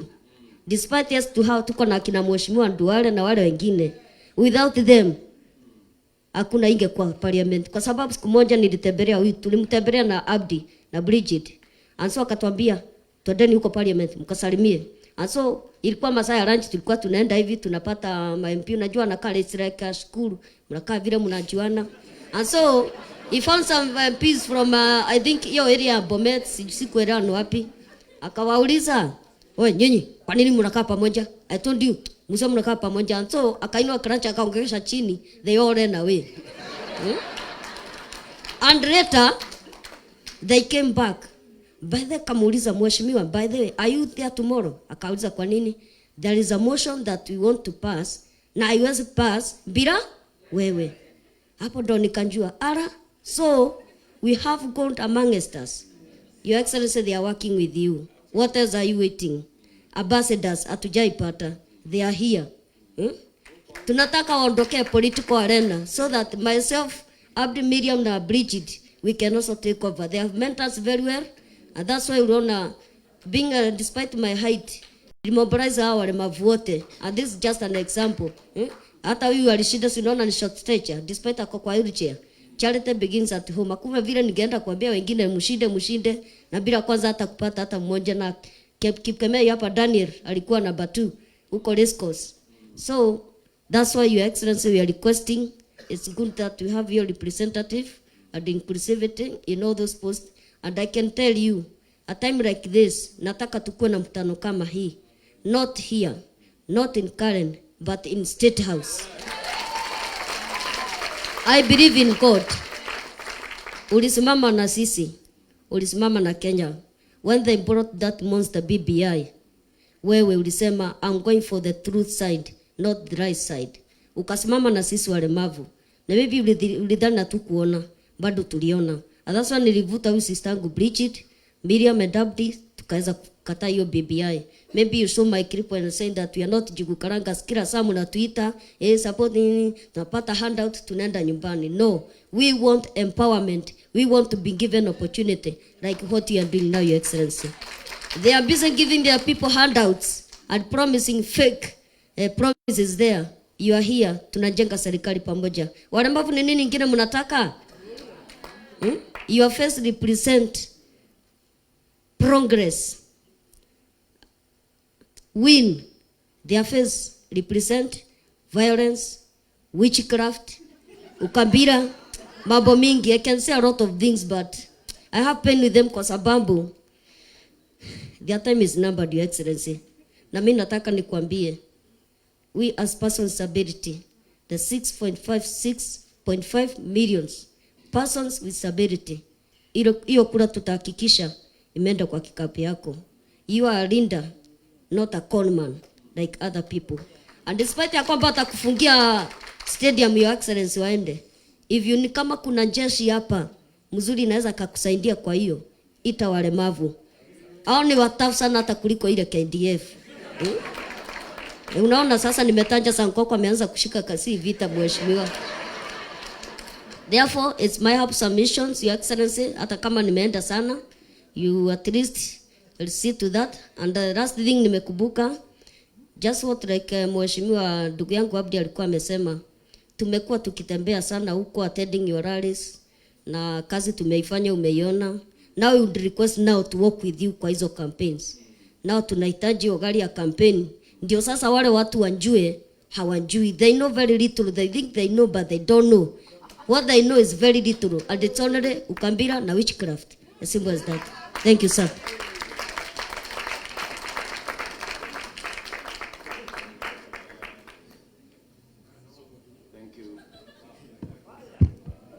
Thank you very much, Sonko Jr. And thank you very much for being a leader. I know you have, without prompting, without any support, you have single-handedly with your colleagues here put together our disability team. And thank you very much also for organizing this meeting so that we can meet with people living with disability. Thank you, sir. My assurance to you, as I told Bridget and Abdi, yes, is that we have some people in government today who are living with disability. I can only tell you and promise that the numbers will increase. I have listened to you very carefully about CS, about PSS, and at every level as we go, we increase the numbers. And also in the space of advocacy, where we need your voice in Parliament, we need your voice in our county assemblies, so that the experience of people living with disability is injected into every legislation and every program that we are working on. And you have done very well. I want to say thank you very much. as I promised, we are going to make some facilities available for you so that you can reach out to people living with disability. Thank you, sir. Sawa sawa. Thank you, sir. Thank you very much, Sonko. Asante. Okay, thank you very much. Makofi, makofi. So, mzazi, ako wapi? Jackie, please kuja haraka haraka. That's very interesting. Muwe mnabebana hivyo wakati wa campaign. Sio ni picha nzuri? Mlemavu wacha niseme maneno mengine hapa. So, ma'am, present on behalf of all the women, single mothers who've taken care of us. Sisi walemavu ni watoto wa mama zetu. We are our mothers' children. Si ndio? Thank you. So, Your Excellency, our 5th President, Dr. William Samoei Ruto, Your Excellency Musalia Mudavadi, my County Governor, Dr. Alfred Mutua, asante kwa kuja, all honorable people present, the distinguished disability community, and my fellow caregivers, all protocols observed. Hamjambo. So I want to acknowledge before I start the presence of 2 young ladies, 2 young autistic ladies, Sarah and Karen. Would you please stand up? So this is the future of our children. The reason why I want to acknowledge them is because as I stand here, I am a mother of a 16-year-old autistic son. And these ladies represent what I hope his future becomes, that they can come to rallies like this and represent themselves. Thank you, ladies. So I am qualified to stand before you today because first, I'm a mother of a 16-year-old autistic son, so that gives me the ability to stand and speak on disability issues. I am also a national convener of a parent network, support network in this nation. It brings together all parents of children with various disabilities in this country. So as I stand before you, I am standing on behalf of parents of children with disabilities, and for us, especially for parents of children with autism, cerebral palsy, Down syndrome, rare genetic disorders, our children may never leave our care. And we love them. So we know they were given to us by God from the very beginning, and even unto old age, they might still be with us. So Your Excellency, I am also a follower of Christ. And what I know about our God is that he is concerned about those in the margins. And he leans towards the disabled and cares that there are injustices against them. His heart breaks when this happens. So thank you for taking up the challenge to institute God's justice and his preferential option for the disabled. Asante. Somewhere in Luke 14, it says, actually in Luke chapter 14, there's a story about a man who called a feast, and many people came, many people refused to come. And then he said, go quickly into the streets and the alleys, to the towns, and invite the poor, the crippled, the disabled, the blind, the lame. Thank you for convening us today. We are here. So even the Bible inakubaliana na bottom up. It supports bottom up kabisa. So this is the first time ever that parents and caregivers have been given a voice in any political event at all. Hatuulizangwi what we want for our children. So our voice is our children's voice. My son will vote for you in your second term. He's 16 now. By the time you're running for the second term, he will vote for you. And I am here because there are certain things that need to be in place so that he can cast that vote when you're running for your second term. So the things that I will say are representative of what parents feel. So there's a bill that was in Parliament, the Persons with Disabilities Amendment Bill 2021. It expired before, at the end of the House. We would like to kindly request Your Excellency that you would prioritize the passing of that bill when you become president soon. We want to make sure that this bill passes because it's consistent with all the human rights, privileges that we are given under the Kenyan Constitution 2010. We have a very good inclusive policy in education that supports the inclusion of persons with disabilities, children with disabilities in our education system. However, we do not have the supportive infrastructure in our schools. One of the things that's been repeated over here is that we want our children to learn side by side with other children. If you ask parents of children with disabilities whether they enjoy free primary education, they will tell you they don't. I can't even begin to tell you how much I pay in fees just so that my child can stay near me. the extra charges so that he doesn't have to be in a boarding school. So one of the things we would like to request you to do is to please ensure that all our public primary schools and all our public high schools are inclusive. And by this we mean that they have to have the supported infrastructure. They have to have the teachers that are needed. We also want all these schools to provide therapy. Let's stop making therapy a thing for hospitals. Our children are not sick. They have a disability, and disability is not sickness. So we want them to have therapy in schools. Now in Kenya, currently in Kenya, therapy is provided in hospitals. That makes a child with a disability a patient. And they live as a patient because that's where they go for therapy. If therapy is provided in schools, our children will be seen as equal with other children.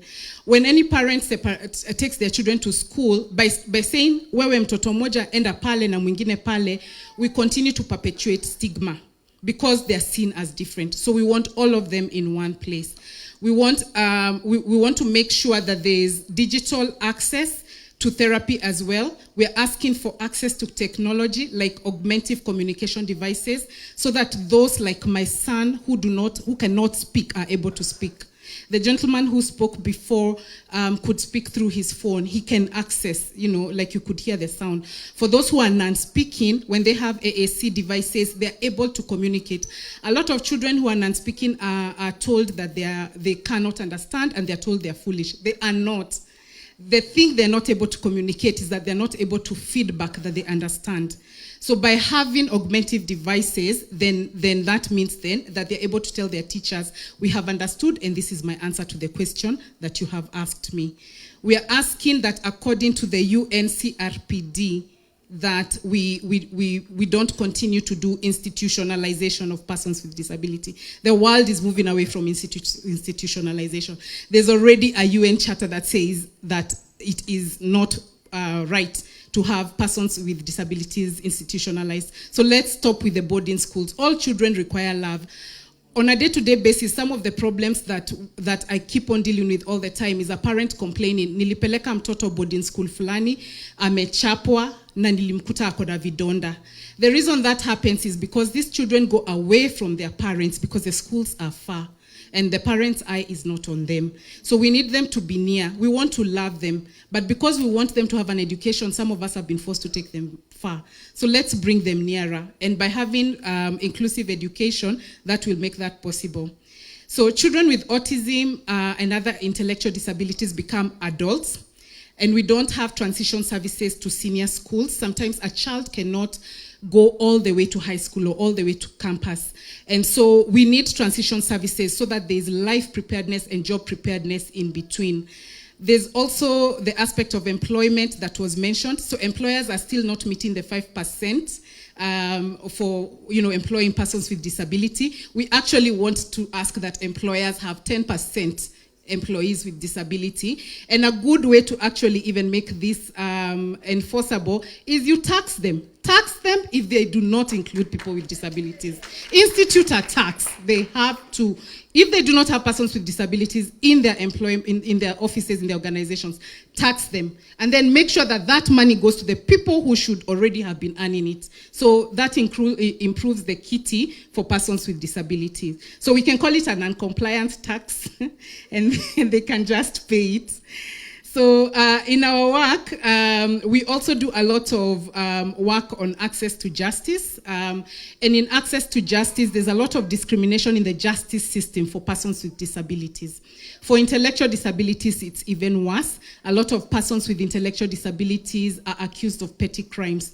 So if somebody, say for example, an autistic adult walks through a compound, the public can, get the police to arrest him. And what happens then is that they end up having to face the police. It's a petty crime. They end up then being taken to Mathare to be assessed and then forgotten in an institution like Mathare. So there are very many people who are in institutions who should not be there. They went there because an assessment was needed and nobody went back for them. So access to justice is needed, and especially the repealing of petty crimes against persons with intellectual and mental disabilities. There are other mechanisms. Can we sit down with the Office of the Public Prosecutor to help so that families are given a leeway to manage their people better so that people don't end up in institutions. Under healthcare, I know NHIF has been mentioned, but we would kindly like to ask that NHIF includes therapy services for parents. Therapy is expensive. Your Excellency, the minimum amount of money a parent pays for occupational therapy is 2,500 for 40 minutes with an occupational therapist. 2,500 might be the money that parent has earned the entire month or the entire week. How will they even give their child therapy if therapy services are not available even at NHIF? There's also the fact that a lot of children with intellectual disabilities also have seizures, and we have a lot of children with epilepsy as well. Medicines are not available at government hospitals. The other day we had to deal with a parent who was transversing Nairobi in the middle of the night because she could not get medicine in a hospital in Mukuru, and she needed to stop her child's seizures, and the doctor sent her running all over the city. So what we want is for NHIF to pay for those medicines so that we stop losing our children. We are losing about 2 children a week with cerebral palsy and other intellectual disabilities because of seizures. This is something that can be managed. They can live longer and they can live healthier lives. Then there are things like supplements that are needed. For example, for rare genetic disorders, we have a genetic disorder, for example, called PKU, where the person cannot digest protein. The supplement costs 54,000, and you need 1 a week for that child to survive, surely. And then add tax on top of it. All these things are imported. So any supplements that are connected with persons with disability, please, Your Excellency, if the taxes can just be removed so that parents have an easier time. Or even, we do like what happened with albinism and Mheshimiwa. Can the NHI and the NCWPD facilitate, give parents these things so that our children can live longer? One of the things that parents keep on asking all the time is for KRA to consider tax exemption and allowances for parents. When I am with my child and he's not going to, first of all, I'm paying school fees, other parents are not paying school fees. See, my taxes are being used in school fees, but I get to pay school fees somewhere. Then my child may never leave my home, so as an adult, I'm still caring for him. Those tax exemptions should apply from when a child is recognized as having a disability, because we pay more than other parents pay. There's no equality, kabisa. So we need tax exemptions, and it is possible. And because we also want to be enabled, we would like AGPO to also include a special category for parents with disability, so that we can get employment and are able to take care of our children. Your Excellency, children with disabilities, because children with disabilities become adults with disabilities, and many of us will remain champions of persons with disabilities throughout our lives. Listening to us is also listening to our children. And one of the things that I want to say to parents everywhere, nobody ever chooses to have a child with disability, nobody. And then at the same time, nobody ever knows, even as an adult or growing up, whether they will have a disability. So inclusion when it is done well, in any organization, in any government, is actually a favor you're doing yourself, because you do not know whether you will ever have a disability. So when we talk about inclusion and we talk about implementing all these things, we are asking that you care for yourself. If you do not have a disability today, that you care for yourself by making sure that inclusion happens. So we know that there are 10%, there's 10% of Kenyans with disabilities. That's 5.6 million Kenyans. And then if you count that every one of those has a parent, then that doubles the number of votes. So what I want to finish by saying is, as many as there are persons with disabilities, Weka Plus hiyo ni wazazi wote, and then every other Kenyan, and I would just like to ask that we show up and vote. We've never been listened to. So if you're a parent and you're listening to me, you have never been given a platform before, and today we have been given a platform. We know where our vote should go. So let us do the right thing. Let us do the right thing, because now we have a president who not only is instituting God's justice, but including people with disability, but is listening to us. So si tutavote. Thank you. Thank you very much. I didn't get your Jackie. name. Jackie. Yes. Thank you very much, Jackie. I think listening to you is very difficult. It's very difficult. Because what you're saying is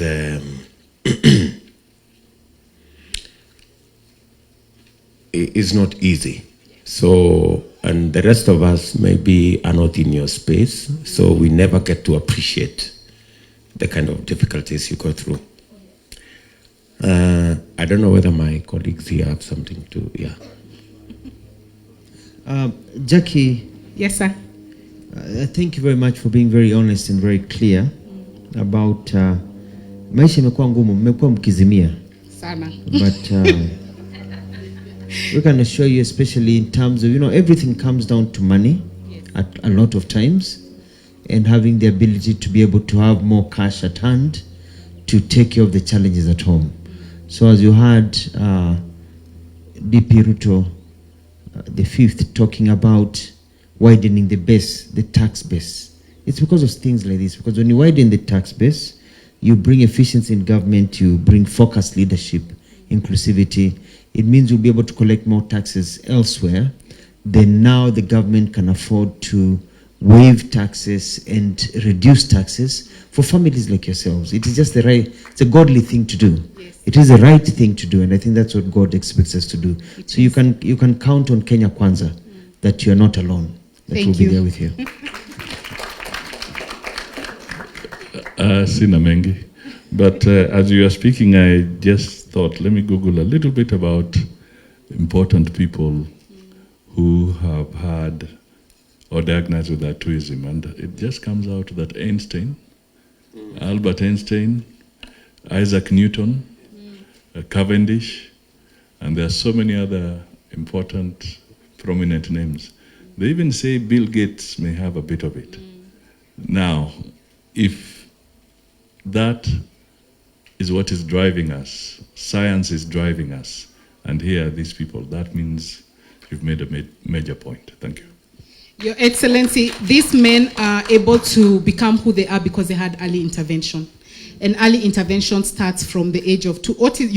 Some disabilities like Down syndrome and cerebral palsy, at birth. Autism from age 2, a child is developing okay, and then at age 2, there's an issue.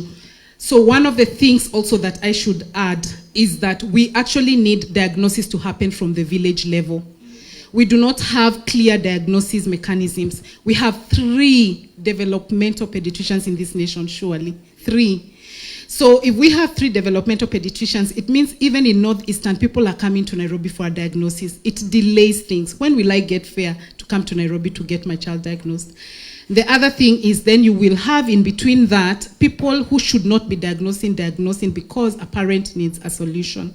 So besides the doctors, there's a shortage of therapists, occupational therapists, speech therapists, whatever, behavior therapists, things that we need so that our children can become the Einsteins. They are able to. The difference is the diagnosis early and early intervention. That's the only difference that it makes. Okay. Well, as I said, you have said very many things that need to be done. And one, I want to undertake that the persons living with the Disability Amendment Bill, by whatever means, should form our 100-day deliverable. Thank you. And hopefully, we can enrich that bill to take on board some of the things you've mentioned. Thank you. You have reinforced inclusive education, that we do not have to stigmatize these children by taking them to special schools.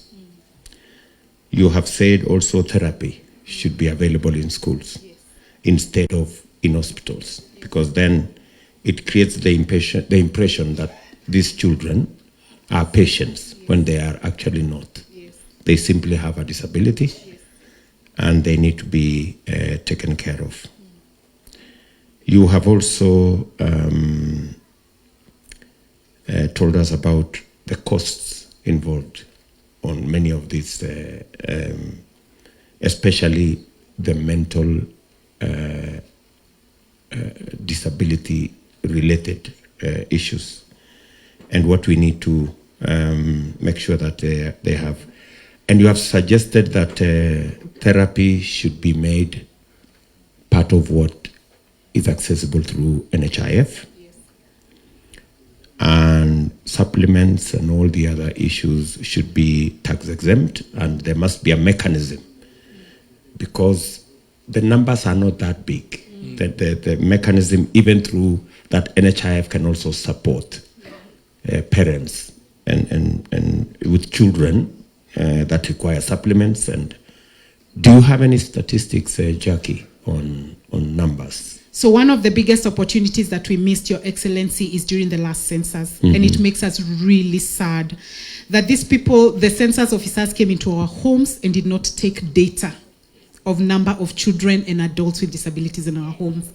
There was such a big opportunity to even distinguish the disabilities, because most parents know what's up with their children. So we missed an opportunity, and we know that the government only funds what it can count. So we have an opportunity with your government to maybe again begin to count. The National Council does not have accurate data. The government does not have accurate data, but we see those children every single day, and they're everywhere. All you have to do is, if you keep your eyes open, nowadays they say 1 in every 5 children will have autism. All you have to do is walk in the street and you'll see a child who is having sensory difficulties, cannot cope. In fact, my admiration for Karen and Sarah is because they're autistic and they have born with the noise, and they have stuck with us throughout. That's what we want. We want them to have intervention so that they can be included. So we don't have the data. The data is missing in Kenya. Okay, so we have to do something with the data so that, okay, I think we will need quite a bit of what you have said. I did not manage to capture much. I have the notes. Happy to share. Yes. Because I was overwhelmed by what you are saying. So I'm sure we will get another opportunity with you. Yes, please. So that we can walk through the issues and see what we can reduce into our 100-day, our medium term, and our long term. Thank you. Thank you, Jackie. Thank you very much. Thank you. Makofi. And maybe just to say it, this is not about any vote. This is a matter of real, genuine concern. Yeah, I think it goes beyond the situation we are in. I mean, the people living with disability deserve a hearing, whether there is an election or not. And I think I just needed to put that clear. Asante sana, Jackie. Makofi.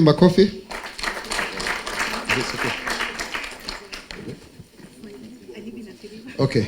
Sasa, you can see that is one of the most touching presentations. Indio? Children with autism, Down syndrome. Sasa tuko na the tallest girl in the house. From ANC, yeah? She's a college student at Cooperative. I knew her when she was at Uthiru Girls High School. Very articulate. Alice Wairimo. Tupigie makofi. You have about 2 minutes kwa sababu ya time. Do you need that or you'll hold it? Yeah, okay. Thank you so much. Our Deputy President, asante sana kwa kuja hapa. I think if this is the kind of president we will have, watu watakuja kubenchmark hapa.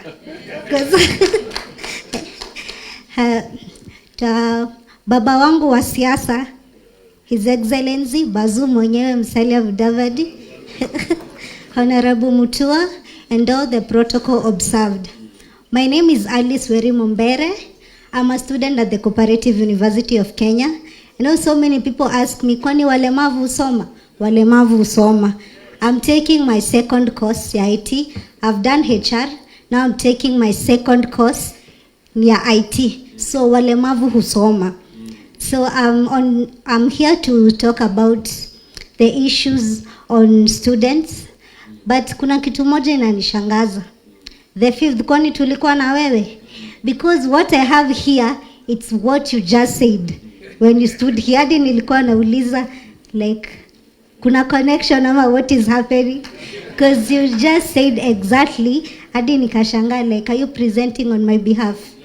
But I will just repeat them, kidogo kidogo. So my first point. I'd be happy to present on your behalf. I would be very proud. So my first point, when I was told I'm going to present, it was yesterday at around 10.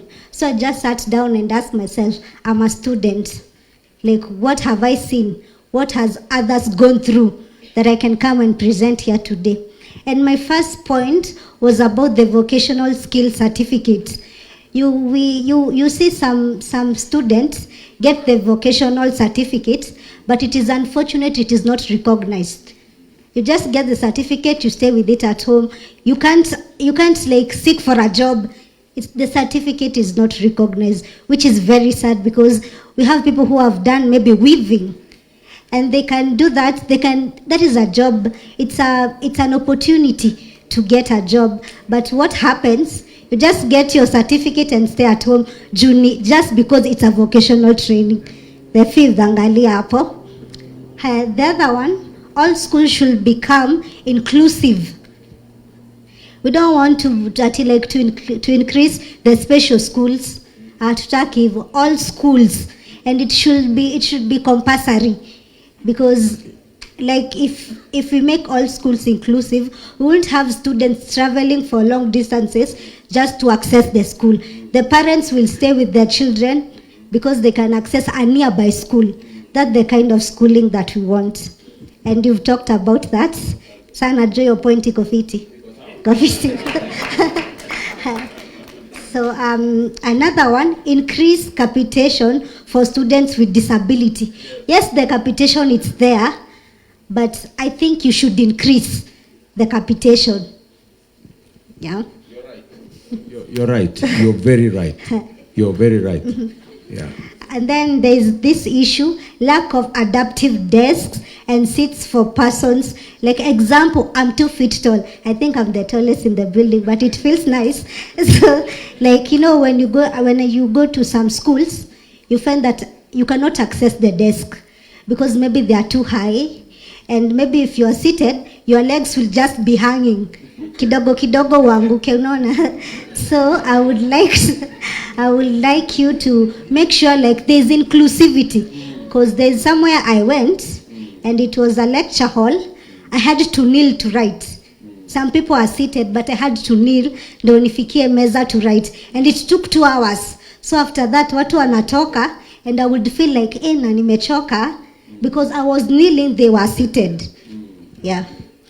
And then since I'm a student and I'm also a leader, inclusion of students with disability in the politics, especially in the university, it should be compulsory, because you find out that there is that structure from the president going down, and you find that there is nobody to represent people with disability. Na tumesema walemavu wanaenda shule, so we are there in the university. So I think it should be a policy. Constitution, the school constitution should have that part. Kama ina hiyo part haija comply, I think, yeah, for me. And then my last part, lack of adequate teaching and learning materials, for example, screen readers for the blind and the hearing aid for the deaf. I think hiyo tunaweza peleka hapa kwa increased capitation. If you increase capitation, we'll not have lack of adequate teaching. Yeah, so that is what I had. I know I've just repeated what you had said, but sini sawa.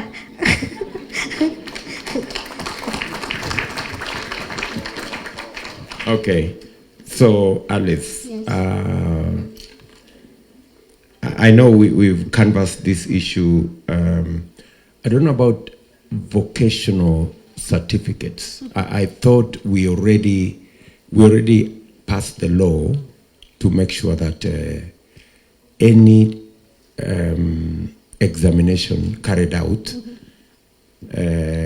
either by Kenya National Examination Council or institutions that are accredited by TVETA, they should be recognized. Yeah. So I think if there is a disconnect, then we will repair that disconnect, because we created another limp that any institution that provides vocational training, so long as they are registered under the TVET Act, they should their certification should be recognized, and their examination should be supervised by the institution that supervises TVET exams, which is not necessarily Kenya National Examination Council.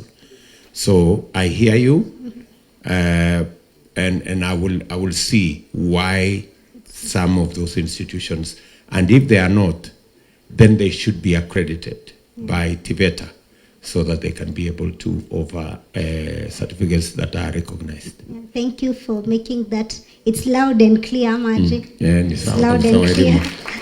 And then inclusivity, you have said it. I think it is something that we have all agreed, that going forward we must not segregate. We must create inclusive schools. And finally, I spoke about increasing capitation, especially for the people in the category of people living with disability in our schools. I think we'll do an assessment. Do we increase it by how much, so that we make it possible for these students and to access education at a level that includes their disability requirements. Yeah, thank you. So, and thank you very much. Before I can go, there's this issue about transportation. The 5th, once you get there, I think you should put a policy that any public means should have a way that a person with short stature will be able to get in without being lifted by anyone. We could have somebody on a wheelchair, like they could have like a space they can be pushed in, because I don't know if somebody will talk about that here, but it is an issue, Amaji. Si lazima tuiseme. It is an issue, and sometimes you imagine that you will travel by public means, unapata tu fever. Because for example, with my height, I have to be lifted in. And some people are not that friendly, because mimi ni kiongozi jameni. Kubebwa hivi na a random guy from here to ni aibu. And you have to commute. Like I had to come here. So like you have to akuchukue akuweke chini, akuchukue akushukishe. So I had this instance, somebody alinichukua chini akanihug hivi, hakuniweka chini, and then he told the others that it's been long kama sijabeba msichana mrembo like this for long. But for me, I was so offended, but there's nothing I could do. Nimeshabebwa hapa juu. Until he puts me down, that's when I have my power. Mheshimiwa jameni, wasichana tunaumia jameni. So if you could have a policy like that, manze utakuwa umetuokolea, cause si fiti. Thank you so much. Okay, Alice. Okay, thank you very much. And thank you for your presentation. And you put it so well. You're welcome. And you're very beautiful, by the way.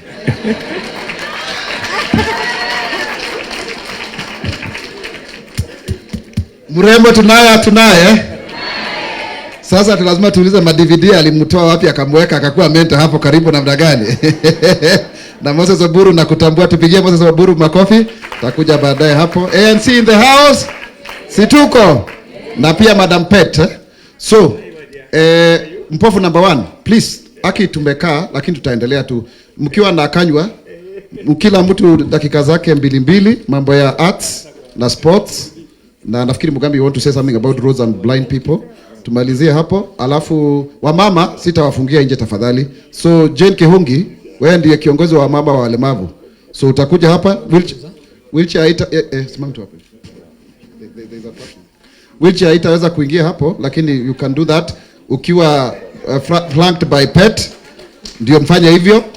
And I really want to appreciate wale wengine ambao tulikuwa tuna program ndefu. Lucy Watuku, simama tukupigie makofi Lucy. Lucy, tupigie Lucy makofi. Thank you very much. Kuna mama ambaye anafanya ukulima mzuri, Victoria Lai kutoka Elgeyo Marakwet, tupigie makofi. Na pia Miriam Opondo aliongea wakati wa Women's Charter. Miriam, sorry. Piga makofi. Miriam, she's deaf also. Aliongea wakati wa kina mama. Kwa sababu ya muda, na tunafaa kusikia pia viongozi wakituzungumzia, si ndio? So tusikie hawa wasanii wetu hapa, then wamama wamalizie hapo, alafu tuende hiyo next nyingine. So nani anaanza? Mugambi. Okay. Nitashika tu. Okay. Good afternoon everyone. God's timing is the best. Your Excellency, the undisputed 5th President of Kenya, Dr. William Samoei Ruto, Honorable Musalia Mudavadi, the earthquake, Mr. Chap himself, Dr. Alfred Mutua. By the way, he visited me while in school in Australia, so he should be telling us more about accessibility. We share a lot in common. So, to begin with, I would like, first of all, to ask our 5th President to come near us and touch this and tell us what it is.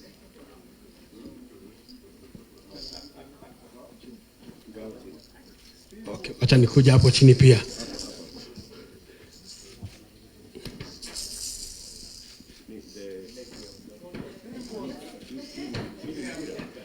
Mpira gani? Tuelezeni gani?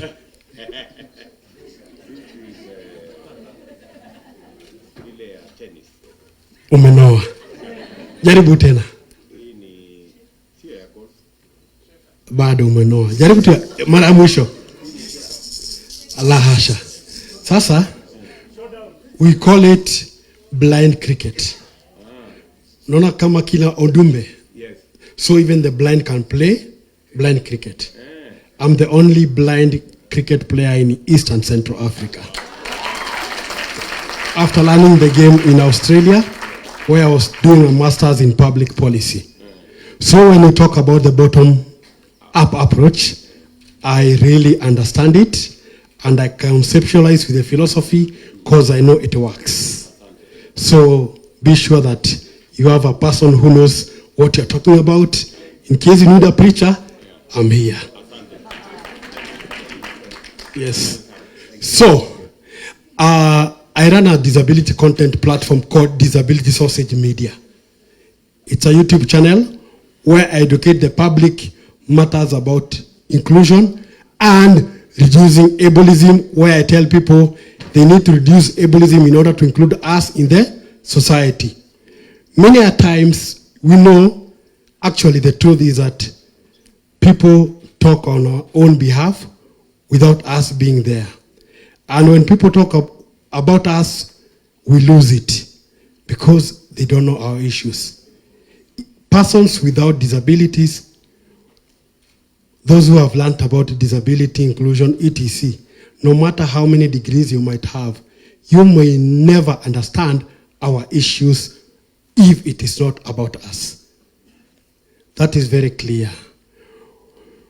When we discuss about issues regarding sports, we know that persons' abilities are not included maximally and they are not effectively engaged meaningfully.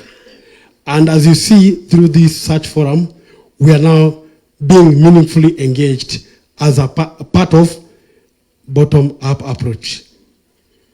Coming down from the rural places where issues regarding accessibility is a big issue, and when we talk about sports, whereby we know that not so many persons with abilities have gotten the opportunity of going to school. They are not the Mugambis, the David Sankok of the day. So at the end of the day, it is a big big issue. Second issue, we have a problem about Braille, sign language, and technology in Kenya. Even those who teach children who are blind and deaf these skills, or even autistic children, they don't have the skill, they don't provide quality. I'll give you a solution, sir. Establish a Braille Assistive Technology Authority of Kenya. Where will you get money from? From the ICT ministry, you can borrow at least 500 million to establish such a thing there, because money is already there.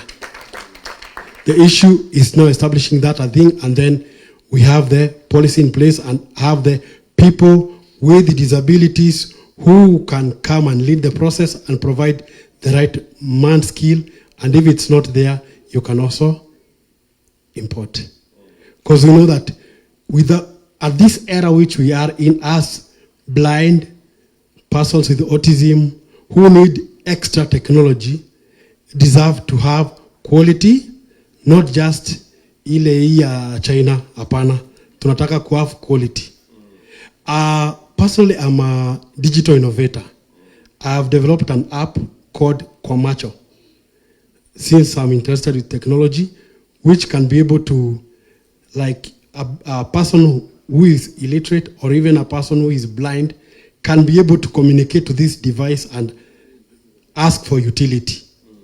So it's a question of us getting to be involved in the design. There are so many platforms like websites which are not accessible, and we really need to see all this happening. There's also issue about accessibility of roads. I can tell you that it's good that we have the Nairobi Express Highway, but I can tell you it is inaccessible. Simply because we have the laws, but implementation was very poor. Giving an example, as you go to Westlands at Madanta, you're supposed to cross to the other side, but it is a bridge with stairs. So at the end of the day, if I'm a person who is blind who would love to walk there, I cannot walk. If I'm on a wheelchair, I cannot cross the other side. So which means when they were doing their practice, they never did what we call accessibility audit to ensure that they built ramps on the road. On your way to Kenya Institute of Curriculum Development, the same agony is facing persons with disability, because they are built stairs there. So at the end of the day, even if you have on a wheelchair or a white cane, you can never cross. I also would like, as I finish, to say that issue about inclusion is all about the mind. And our society is judged by how it is civilized on how it includes all persons with disabilities. Lastly, about entertainment. Now, since we are talking about arts, we talk about ableism, whereby we find that we are not given opportunity as musicians, actors with disabilities to participate just like any other person. Even having TV presenters who are persons with disabilities, we are not finding them. And it's not, the problem is not that we don't have skills, we have them. Mutua can tell you he was in Australia there. I was one of the volunteer radio presenters in one of the local stations there, and doing it very well, educating people in Swahili and etc. So let's grab opportunities and provide these platforms. We have skilled people within the disability. It's not that we are invisible. We are now visible. And lastly, to appreciate Sankok, and because he's a man who really has supported us in terms of communicating and also helping us to know more issues. And I would like to make a request. You know, when you prevent issues of disability, you should have something we call climate policy. Because when we have climate crisis in the country, we know that if we can be able to prevent such things in climate crisis, we'll also be preventing disability from occurring. So I believe that if you can have some points about preventing power outages, issue of water shortages, Because why I really advocate for issues of persons with disabilities and the community at large is because I come from a constituency whereby water is scarce, and that's why in Meru there, we are telling the crocodile that there is no water. What we need is a captain, and since the bus is not accessible, I can show you. I came with my own adapted wheelbarrow. It's called a tandem. It's outside there, so I can assure you the bus was parked in Kionyo. So what you need to do is just to ensure that you come there. We do the campaigns for UDA and also support our UDA candidate in Igembe East, because he is a man. We are there down there doing the work. So we also need your support, Bwana DP, so that we can enable UDA to win more positions. Thank you very much, and I believe we can share a lot. Your Excellency, sir. Habari yenu? Nyinyi wengine wote habari yenu?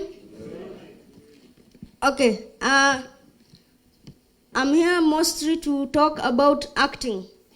Actors. Yeah. So, for us tumepata shida zimekuwa mingi. Unapata like mtu akitaka kupromote talent yake na analog equipments za production.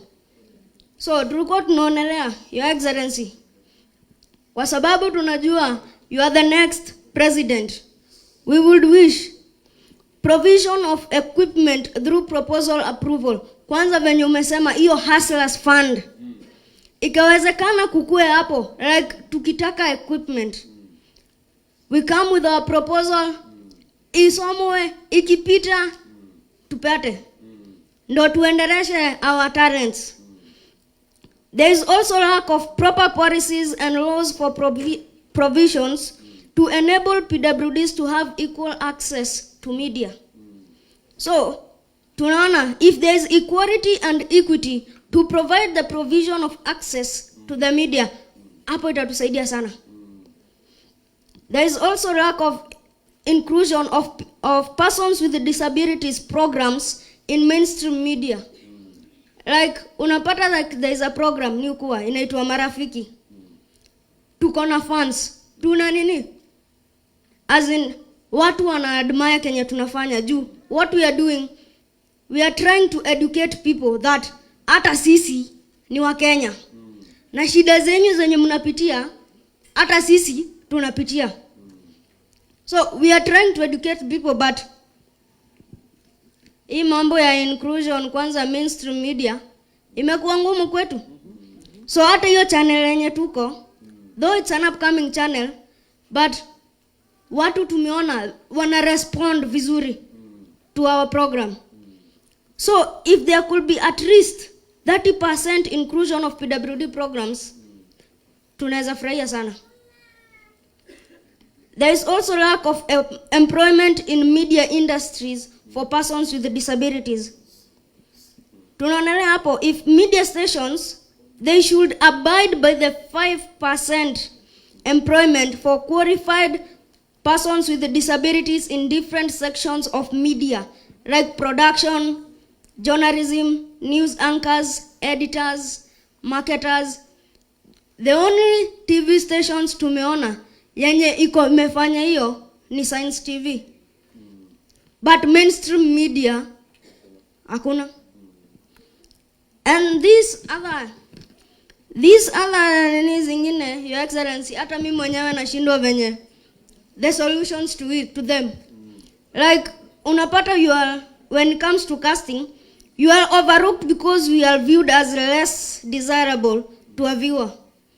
Wakituona huyu ni mtu wako na nini, huyu mtu hata watu viewers watu wamtamani. So, you are overlooked.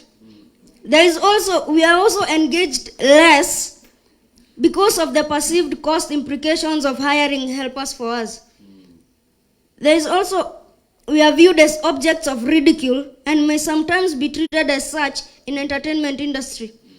Ati ukiona mtu mfupi, hawa tu ni comedy, au ukiwaeka hapo hata akuwe kama watchman, mtu akipita anaweza mgonga ngoto, ati juu amekataa apite, hiyo ni joke. So wakikuweka hapo, waja kuweka hapo ati juu we ni actor na kuna kitu unaweza provide more. Wamekuweka hapo tu just as a joke.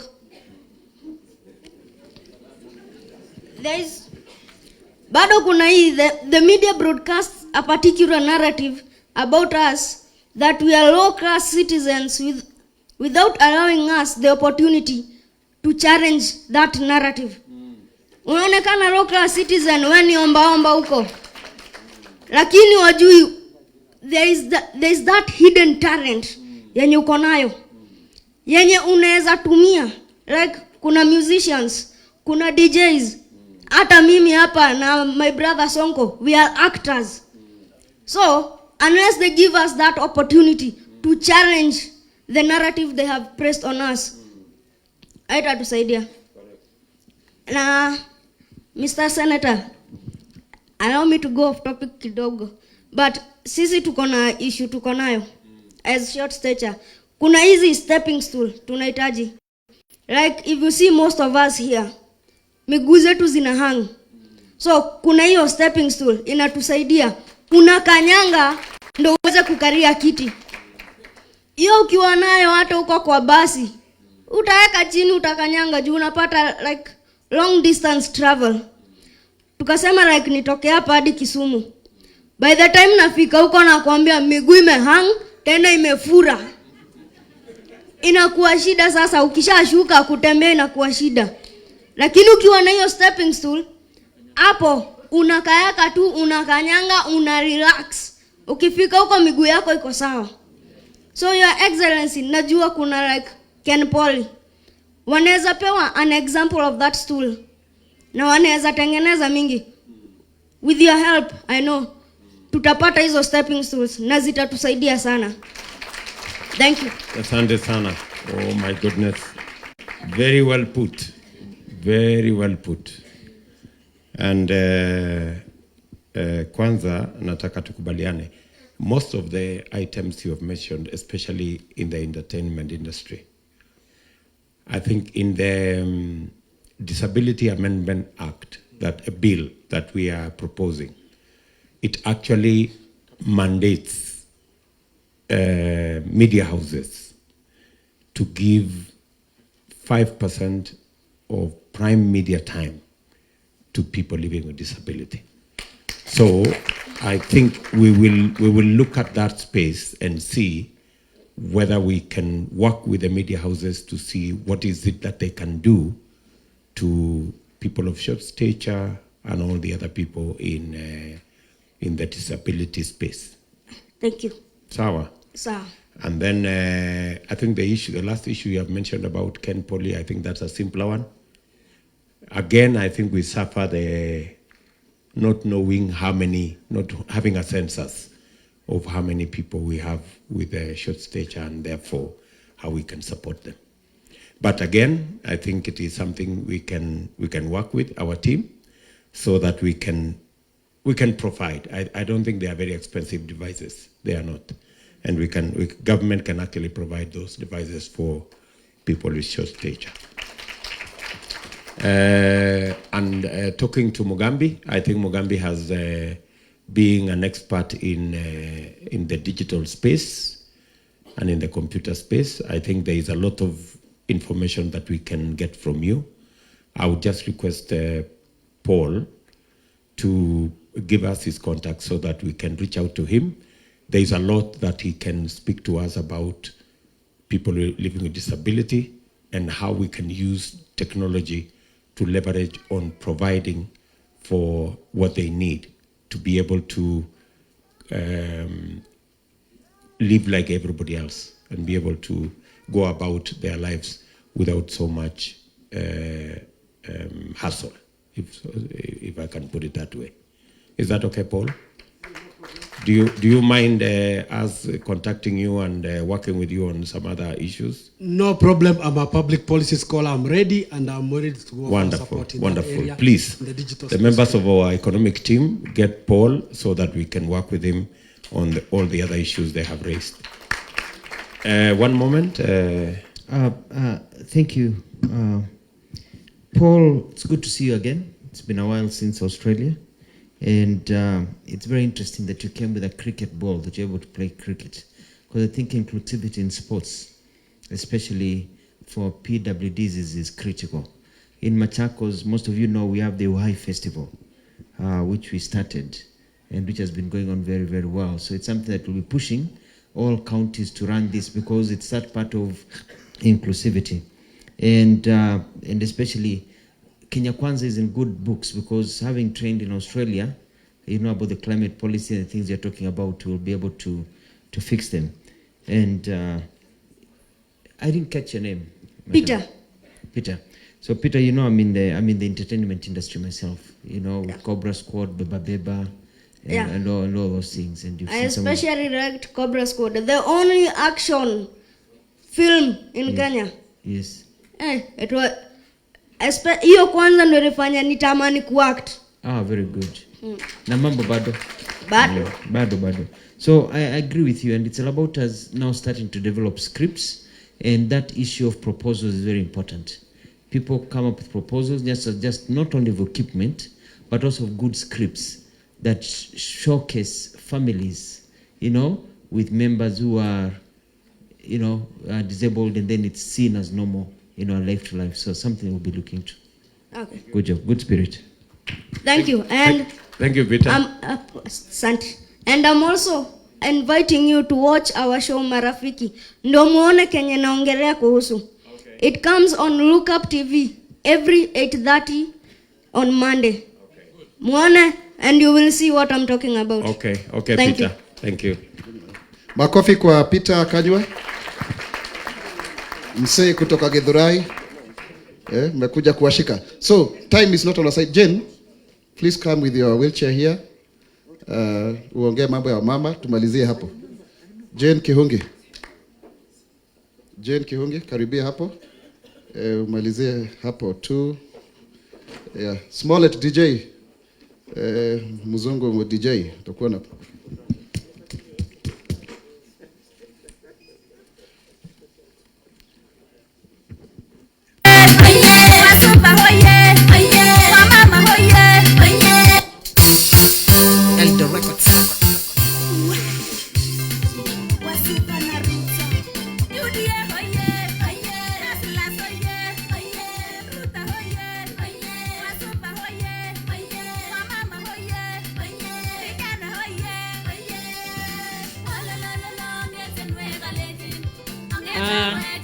Mheshimiwa Deputy President, Daktari William Ruto.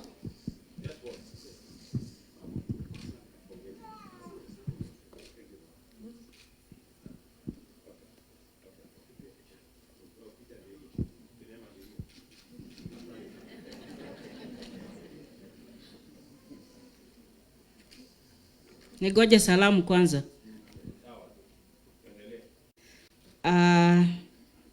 Mheshimiwa Deputy President na Mheshimiwa Governor wa Machakos, Mutua, my party leader, Musalia Mudavadi. I'm a member of ANC and my name is Jane Kihungi. I'm here to talk on behalf of women with disabilities who are quite often not visible because of the patriarchal society that we live in. And I've been counting since we started speaking. I'm the third woman among so many men who have spoken. I don't know if it is by default or by design. So that's what I mean by saying that we are not visible. But kwanza wacha nikushukuru kwa sababu serikali yako iliweza kutufurahisha 2013 mlipo muappoint Madam Josephta ambaye ni mmoja wetu, not only a person with a disability but a woman with a disability who has continued to work hard for the government, and for that we really appreciate that, for making us visible. Apparently she has remained lonely, just the only one. So we are hoping, like any other speaker, that you are going to increase the number of women with disabilities and in the top positions. So I just want to mention some few things that were already mentioned, but in a different way, like transport system. You are going to agree with me, today we don't have public transport. All we have, these are all personal owned vehicles. Why? Because they are there to make profit. So when they imagine they are going to carry Jane, they are going to wait for 20 minutes for me to board with my wheelchair, they are not ready to do that. So what do? They leave me. They take those who are able to hurry. And you know, the motto is haraka haraka, haraka haraka. And so because I cannot be able to hurry, then I'm left. And I will wait for the next one, until maybe the one that somebody have mercy on me. So what am I saying? Your government, because I'm sure you're going to take over the government after 9th August, there is a system transport that you have already started, and something is happening that is going to be on Thika Road. It's called BTR, if I'm not wrong. So maybe to ensure it will be accessible to all, and especially persons with disabilities. Alice gave you an example of what we go through. That is not only enough. You can imagine, I want to climb in those matatus that are so high, and somebody is going to assist. So when you tell them, please assist me to go up the matatu or the bus, they come, huku nyuma wanakushika, huku nyuma wanakuskuma ili upande. And at that point, your dignity is not guaranteed. You get home feeling so humiliated, but at the same time, they're only assisting you. So that really is not something pleasant. But if we are going to have public accessible transport, then it will work for us. Health, it was spoken too, but about reproductive health for women with disabilities. We talk about availability of medicine, doctors, nurses, then we forget the equipment and other facilities in the hospital. You go to a maternity or even to the hospital, the examination coaches are this high, even higher than this. So here I am on my wheelchair, and I want to go up for the doctor to examine me or even to give birth. So you know what you are told? Na kuacha hapo nikirudi nipate umepanda kwa kitanda. Kwa sababu hata ile ingine ukipata mimba ulipanda. And the bed is this high. So what am I going to do? I'll sit there, the nurse or the doctor is going to come back, find me still on my wheelchair. I might deliver the baby down there because I'm not able to go to that bed. Why? Because the bed is not adjustable. So can we think of what we can do with our examinable coaches in the facilities, in the health facilities? We are working with the organization that I'm working with. We address this issue. And we are working with Makadara Health Center, that is level 4. And I would want you to pay a visit even before you become the president to see what I'm saying. The facility is full of stairs. I can't go up. And it is one of the best maternity hospital because of the services they are giving. They told us they have 120 deliveries per month, 120. Because every woman wants to go there. Why? The hospital is clean, the staff are friendly. But again, for a woman with a disability, that is not possible. Because of the stairs, lack of those adjustable beds, the toilets. This is something that, again, we don't measure. They are not designed for a wheelchair user. So I'll go to the hospital. They want my specimen, maybe to go to the lab. I'll go home, do what I'm doing, and come back. That is quite expensive and quite time wastage. The other issue is on gender-based violence. It is on increase among women and girls with disabilities. There is a lot of silence about it. Nobody speaks about it. There are a lot of barriers. So my urge would be with your government to ensure that we have all the 47 counties have one-stop center. Why? Because that is going to make easier for the service provision when I'm seeking justice. where we'll have the police, we'll have councillor, and there are only 3 in the country: Kisumu, Nairobi, and I think Meru. So we are urging to ensure that the cases of gender-based violence among women and girls with disabilities, communities don't speak about it. The law enforcers also, they are very silent. So the perpetrator is not arrested immediately. So we urge you to ensure that the chiefs, the police, do not compromise those cases, unlike today.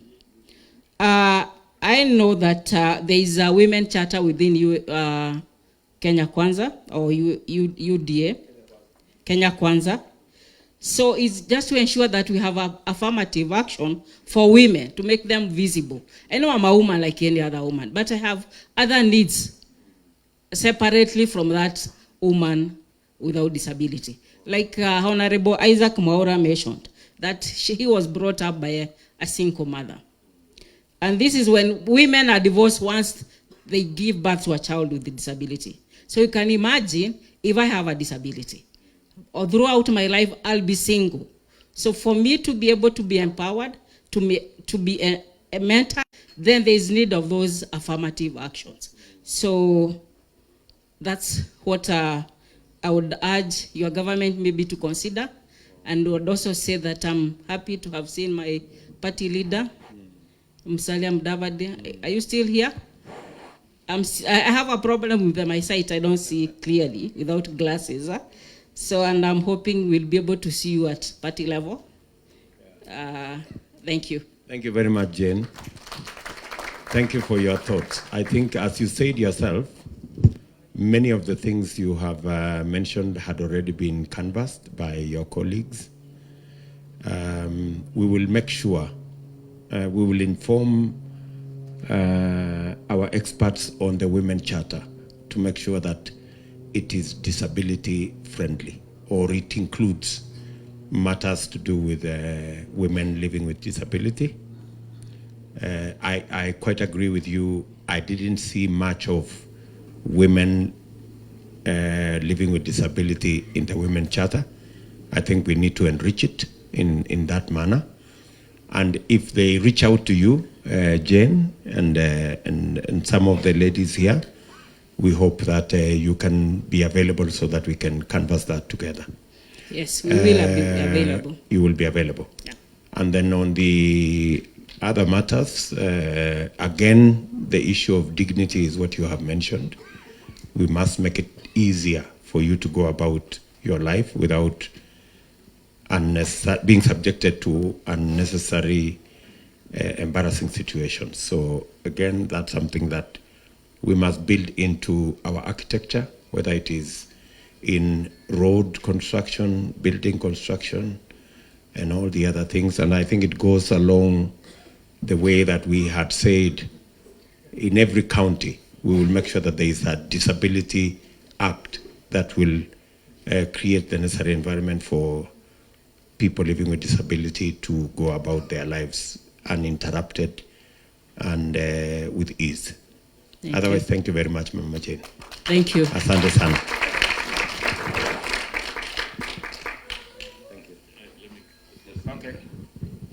Jane, asante sana. Thank you for being very articulate and bringing out these very, very salient issues that were not easily spoken about here. Asante. Asante. Makofi kwa Jane. We've come to the end of our presentations za watu tofauti tofauti. Situpigie presenters wetu makofi. That has gone very, very well. I also want to appreciate the team that I worked with yesterday, the whole of yesterday. Hey, mambo ya short notice jameni. All the wale watu tulikuwa tunafanya kazi mpaka saa 5 usiku, simameni pale, mko akina Maina, akina nani? My team. The same team that organized Kiambu County, Nyeri, wapi, tumesaidia Nairobi. Tuwapigie makofi hawa watu wangu hawa. Wengine wa Mlima House, wengine wa wapi, my Senate office, thank you very much. Thank you for all of the people, the leaders of the various types of disabilities ambao mlikuja mkasaidia kumobilize watu wakafika in good time. Makofi pia. Na niwashukuru, leo hamukuitana sana vile watu wanaitananga mambo mengi. Si tumekuwa na mazuri kabisa. Hiyo ndio tunafaa kuwa na heshima na tunasonga hivyo. Let me finish before I give Mheshimiwa Sankok ndiye aendelee na program hapa malizie kwamba we've done a good job in presenting ourselves. Haven't we? Tujipigie makofi. And Your Excellency, disability issues are real issues. They are not about, generalities. They are very specific. We are the experts of our own issues. We have the capacity to actually do it together. Asanteni sana na Mungu aweze kuwabariki. And by the way, kabla sijaketi, Mheshimiwa Omanga alikuwa hapa, tumpigie makofi akaondoka. Na Mheshimiwa Margaret Wanjiru Bishop, the incoming senator of Nairobi, ako hapa, tumpigie makofi. Thank you very much, Your Excellency, the Deputy President and the incoming President of the Republic of Kenya. Nilikuwa nataka tu kusema jambo moja, mambo ya inclusive education and integrated. Tafadhali, unajua ukiwa na special school, umeniaka kando na walemavu wenzangu. So hata nikikuwa namba moja, bado mimi najua niko namba moja among wale wenye wamewekwa kando. But if I become number one in a school where they are able-bodied, I will know that I may not be faster in the field, but I am also above you when we are in class. I may be disabled in the field when we are running, but I am able in class because I will be showing you homework. If I become number one, it will assist me. Again, Your Excellency, if you have a special school, primary school, you have a special secondary school, will you have a special university? Will you have a special supermarket? Will you have a special job place? Will you have a special field to play? So we need to interact with the rest of us in the early stages so that we know how to complement each other. So with those few remarks, I want to welcome His Excellency, the Governor of Machakos, Dr. Alfred Mutua. Pigeni makofi ya kutosha. Makofi. Thank you. Karibu.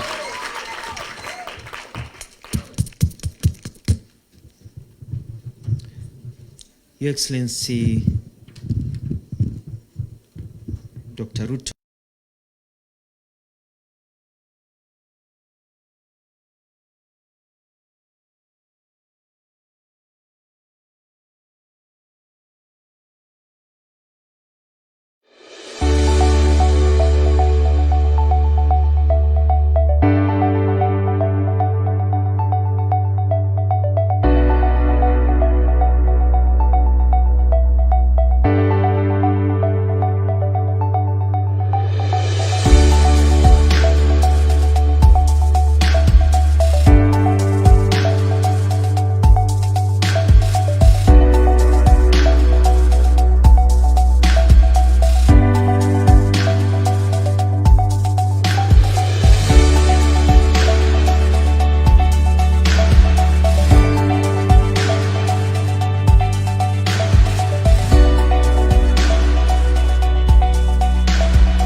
Couldn't continue. I did mjengo, a few other things. But then Mzee wa kanisa paid for me. Mzee called Hezron Ithaka up to Form 6. And he was disabled. He was in the same condition as Bridget. But this disabled man paid for Mutua, and that is why I'm here today. It was not the abled ones who paid for my school fees. It was that person who knew the pain of poverty and suffering, who has made me the person I am today. So I have a very special connection because I know that as we are called as human beings to hold each other's hands and move together, and that will make our great country together. So I'm urging, and let me ask tafadhali wa Kenya, you're a PWD, you're a parent of PWD, to see what Jackie said. You have a relative who is a PWD. You know that the right government that will be there for you is the one that listens to you. It will be the government of William Samoei Ruto and Kenya Kwanza. Asante. I want to welcome to say a few words and then welcome His Excellency speak to us. Thank you.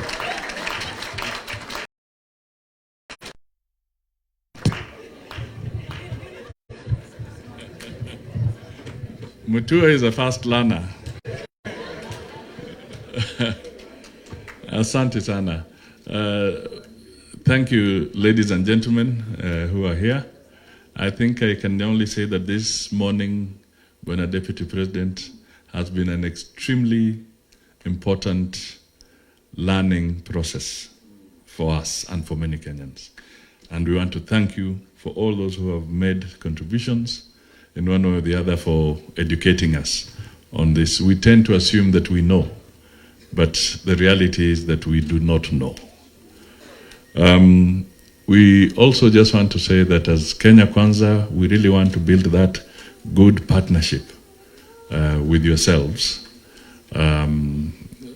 Somebody said, I think it was Kihungi has just said it as well, Jen, and others, that we should move away from assuming that you are invisible. The society must know that you are there, and you're going to make serious contributions, and you're ready to make those contributions to the people of this country and beyond. Finally, as I listened to it, to this conversation here, I noticed that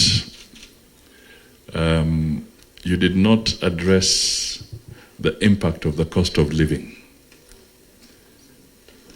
So if the ordinary man and woman is complaining of the high cost of living and the impact it is having on them, I just shudder to wonder, how many more times are you feeling the pain of the cost of living? And yet, courageously, according to Mainge, you do not want handouts, you want to stand on your own. So, let me thank you for your resilience and appreciate it and your courage that in the middle of this high cost of living, where the price of food is unbearable, where the cost of transport is now unbearable, where it has become difficult for you to feed your children, your homesteads, and to take care of your people, but you can still offer a smile and hope to the people of Kenya. I can only say thank you, and may God really touch you for these courageous moves that you're making. And we as Kenya Kwanza will walk with you hand in hand. Asante sana. May I now call on the Deputy President to come forward and conclude for us.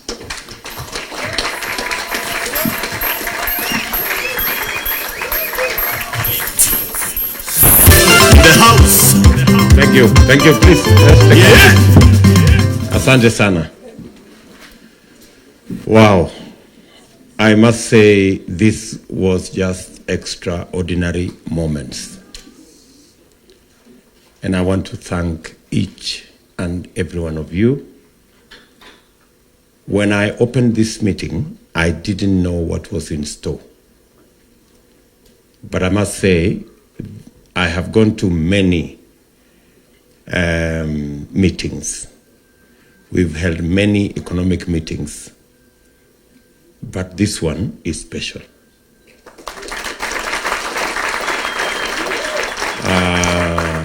You people have changed my thinking. I live here a very different person. After sitting here for 4 hours to listen to you, You have changed my worldview on matters to do with people living with disability. I have worked many years with people living with disability, but I haven't sat down and listened the way I have had opportunity today to listen to your issues and what needs to be done. I can confirm to you that it's not going to be business as usual. Something is going to change on matters to do with people living with disability. When President Uhuru Kenyatta and I sat down to interview people, and we came across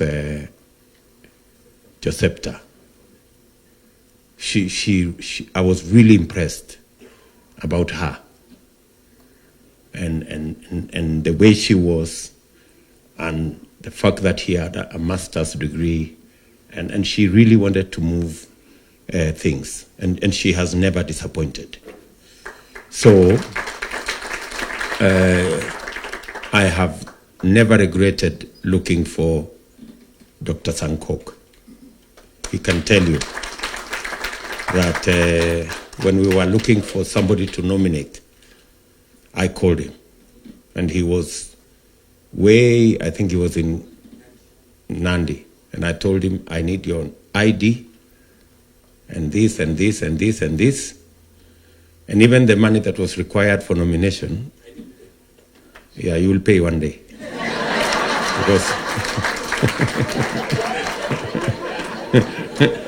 Because I paid for him. And again, let me say, he has never disappointed. And slowly, I am coming to the conclusion of what you said here, that what an able-bodied person can do, a person with disability can do better. I think that was a statement from Songo. So, good people, you have really enriched our thoughts. Ordinarily, I'm a very strong person, and I take a lot of bullets from all manner of places. But Jackie just broke me with what she said. And I want to say to Jackie, thank you very much. You have really changed my worldview about people with children with autism and the whole of that space. And we will do something about it. We certainly will do something about it. So, and when the more you talked about parents and what they feel and what they go through, I remembered, it took me back when a member of my family, when I was told that a member of my family had diabetes, I almost went into depression. And yet diabetes is nothing compared to the issues we are discussing here. So I know it touches very many people. Let me say that we've had a wonderful discussion, really, really wonderful discussion here today. It's been 4 hours of a great moment to discuss issues of people living with disability. And certainly it will go into your charter, and it will go into our policy, and it will go into our manifesto.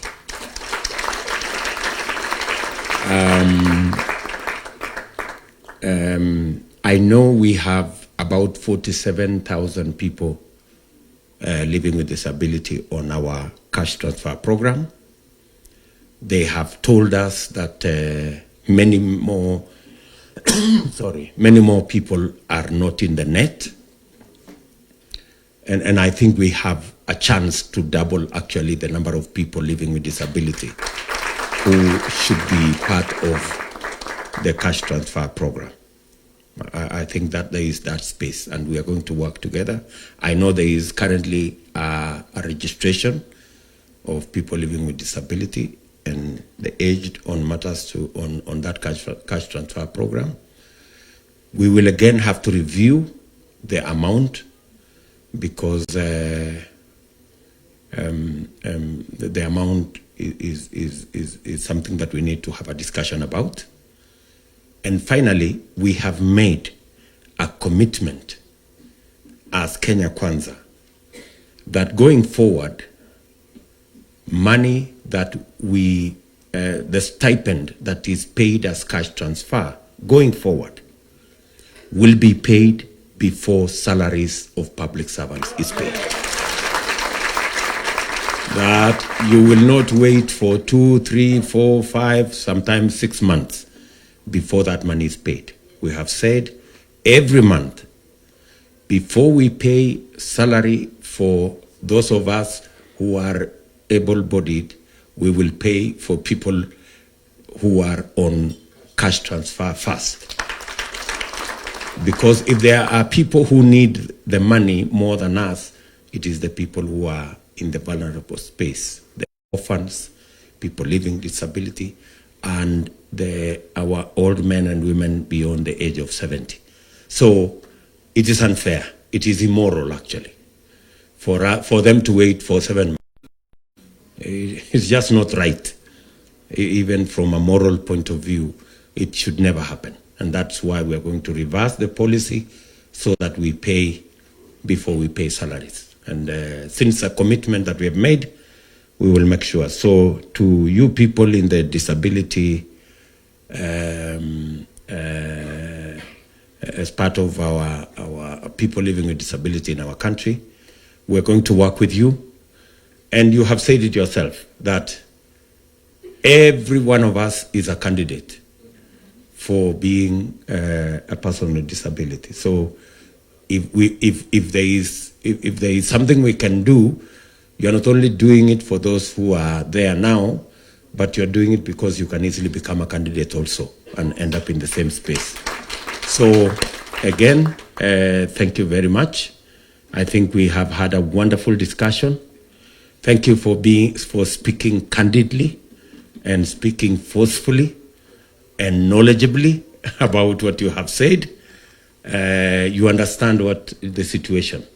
And I now agree more than ever that it is the wearer of the shoe that knows what goes on, right?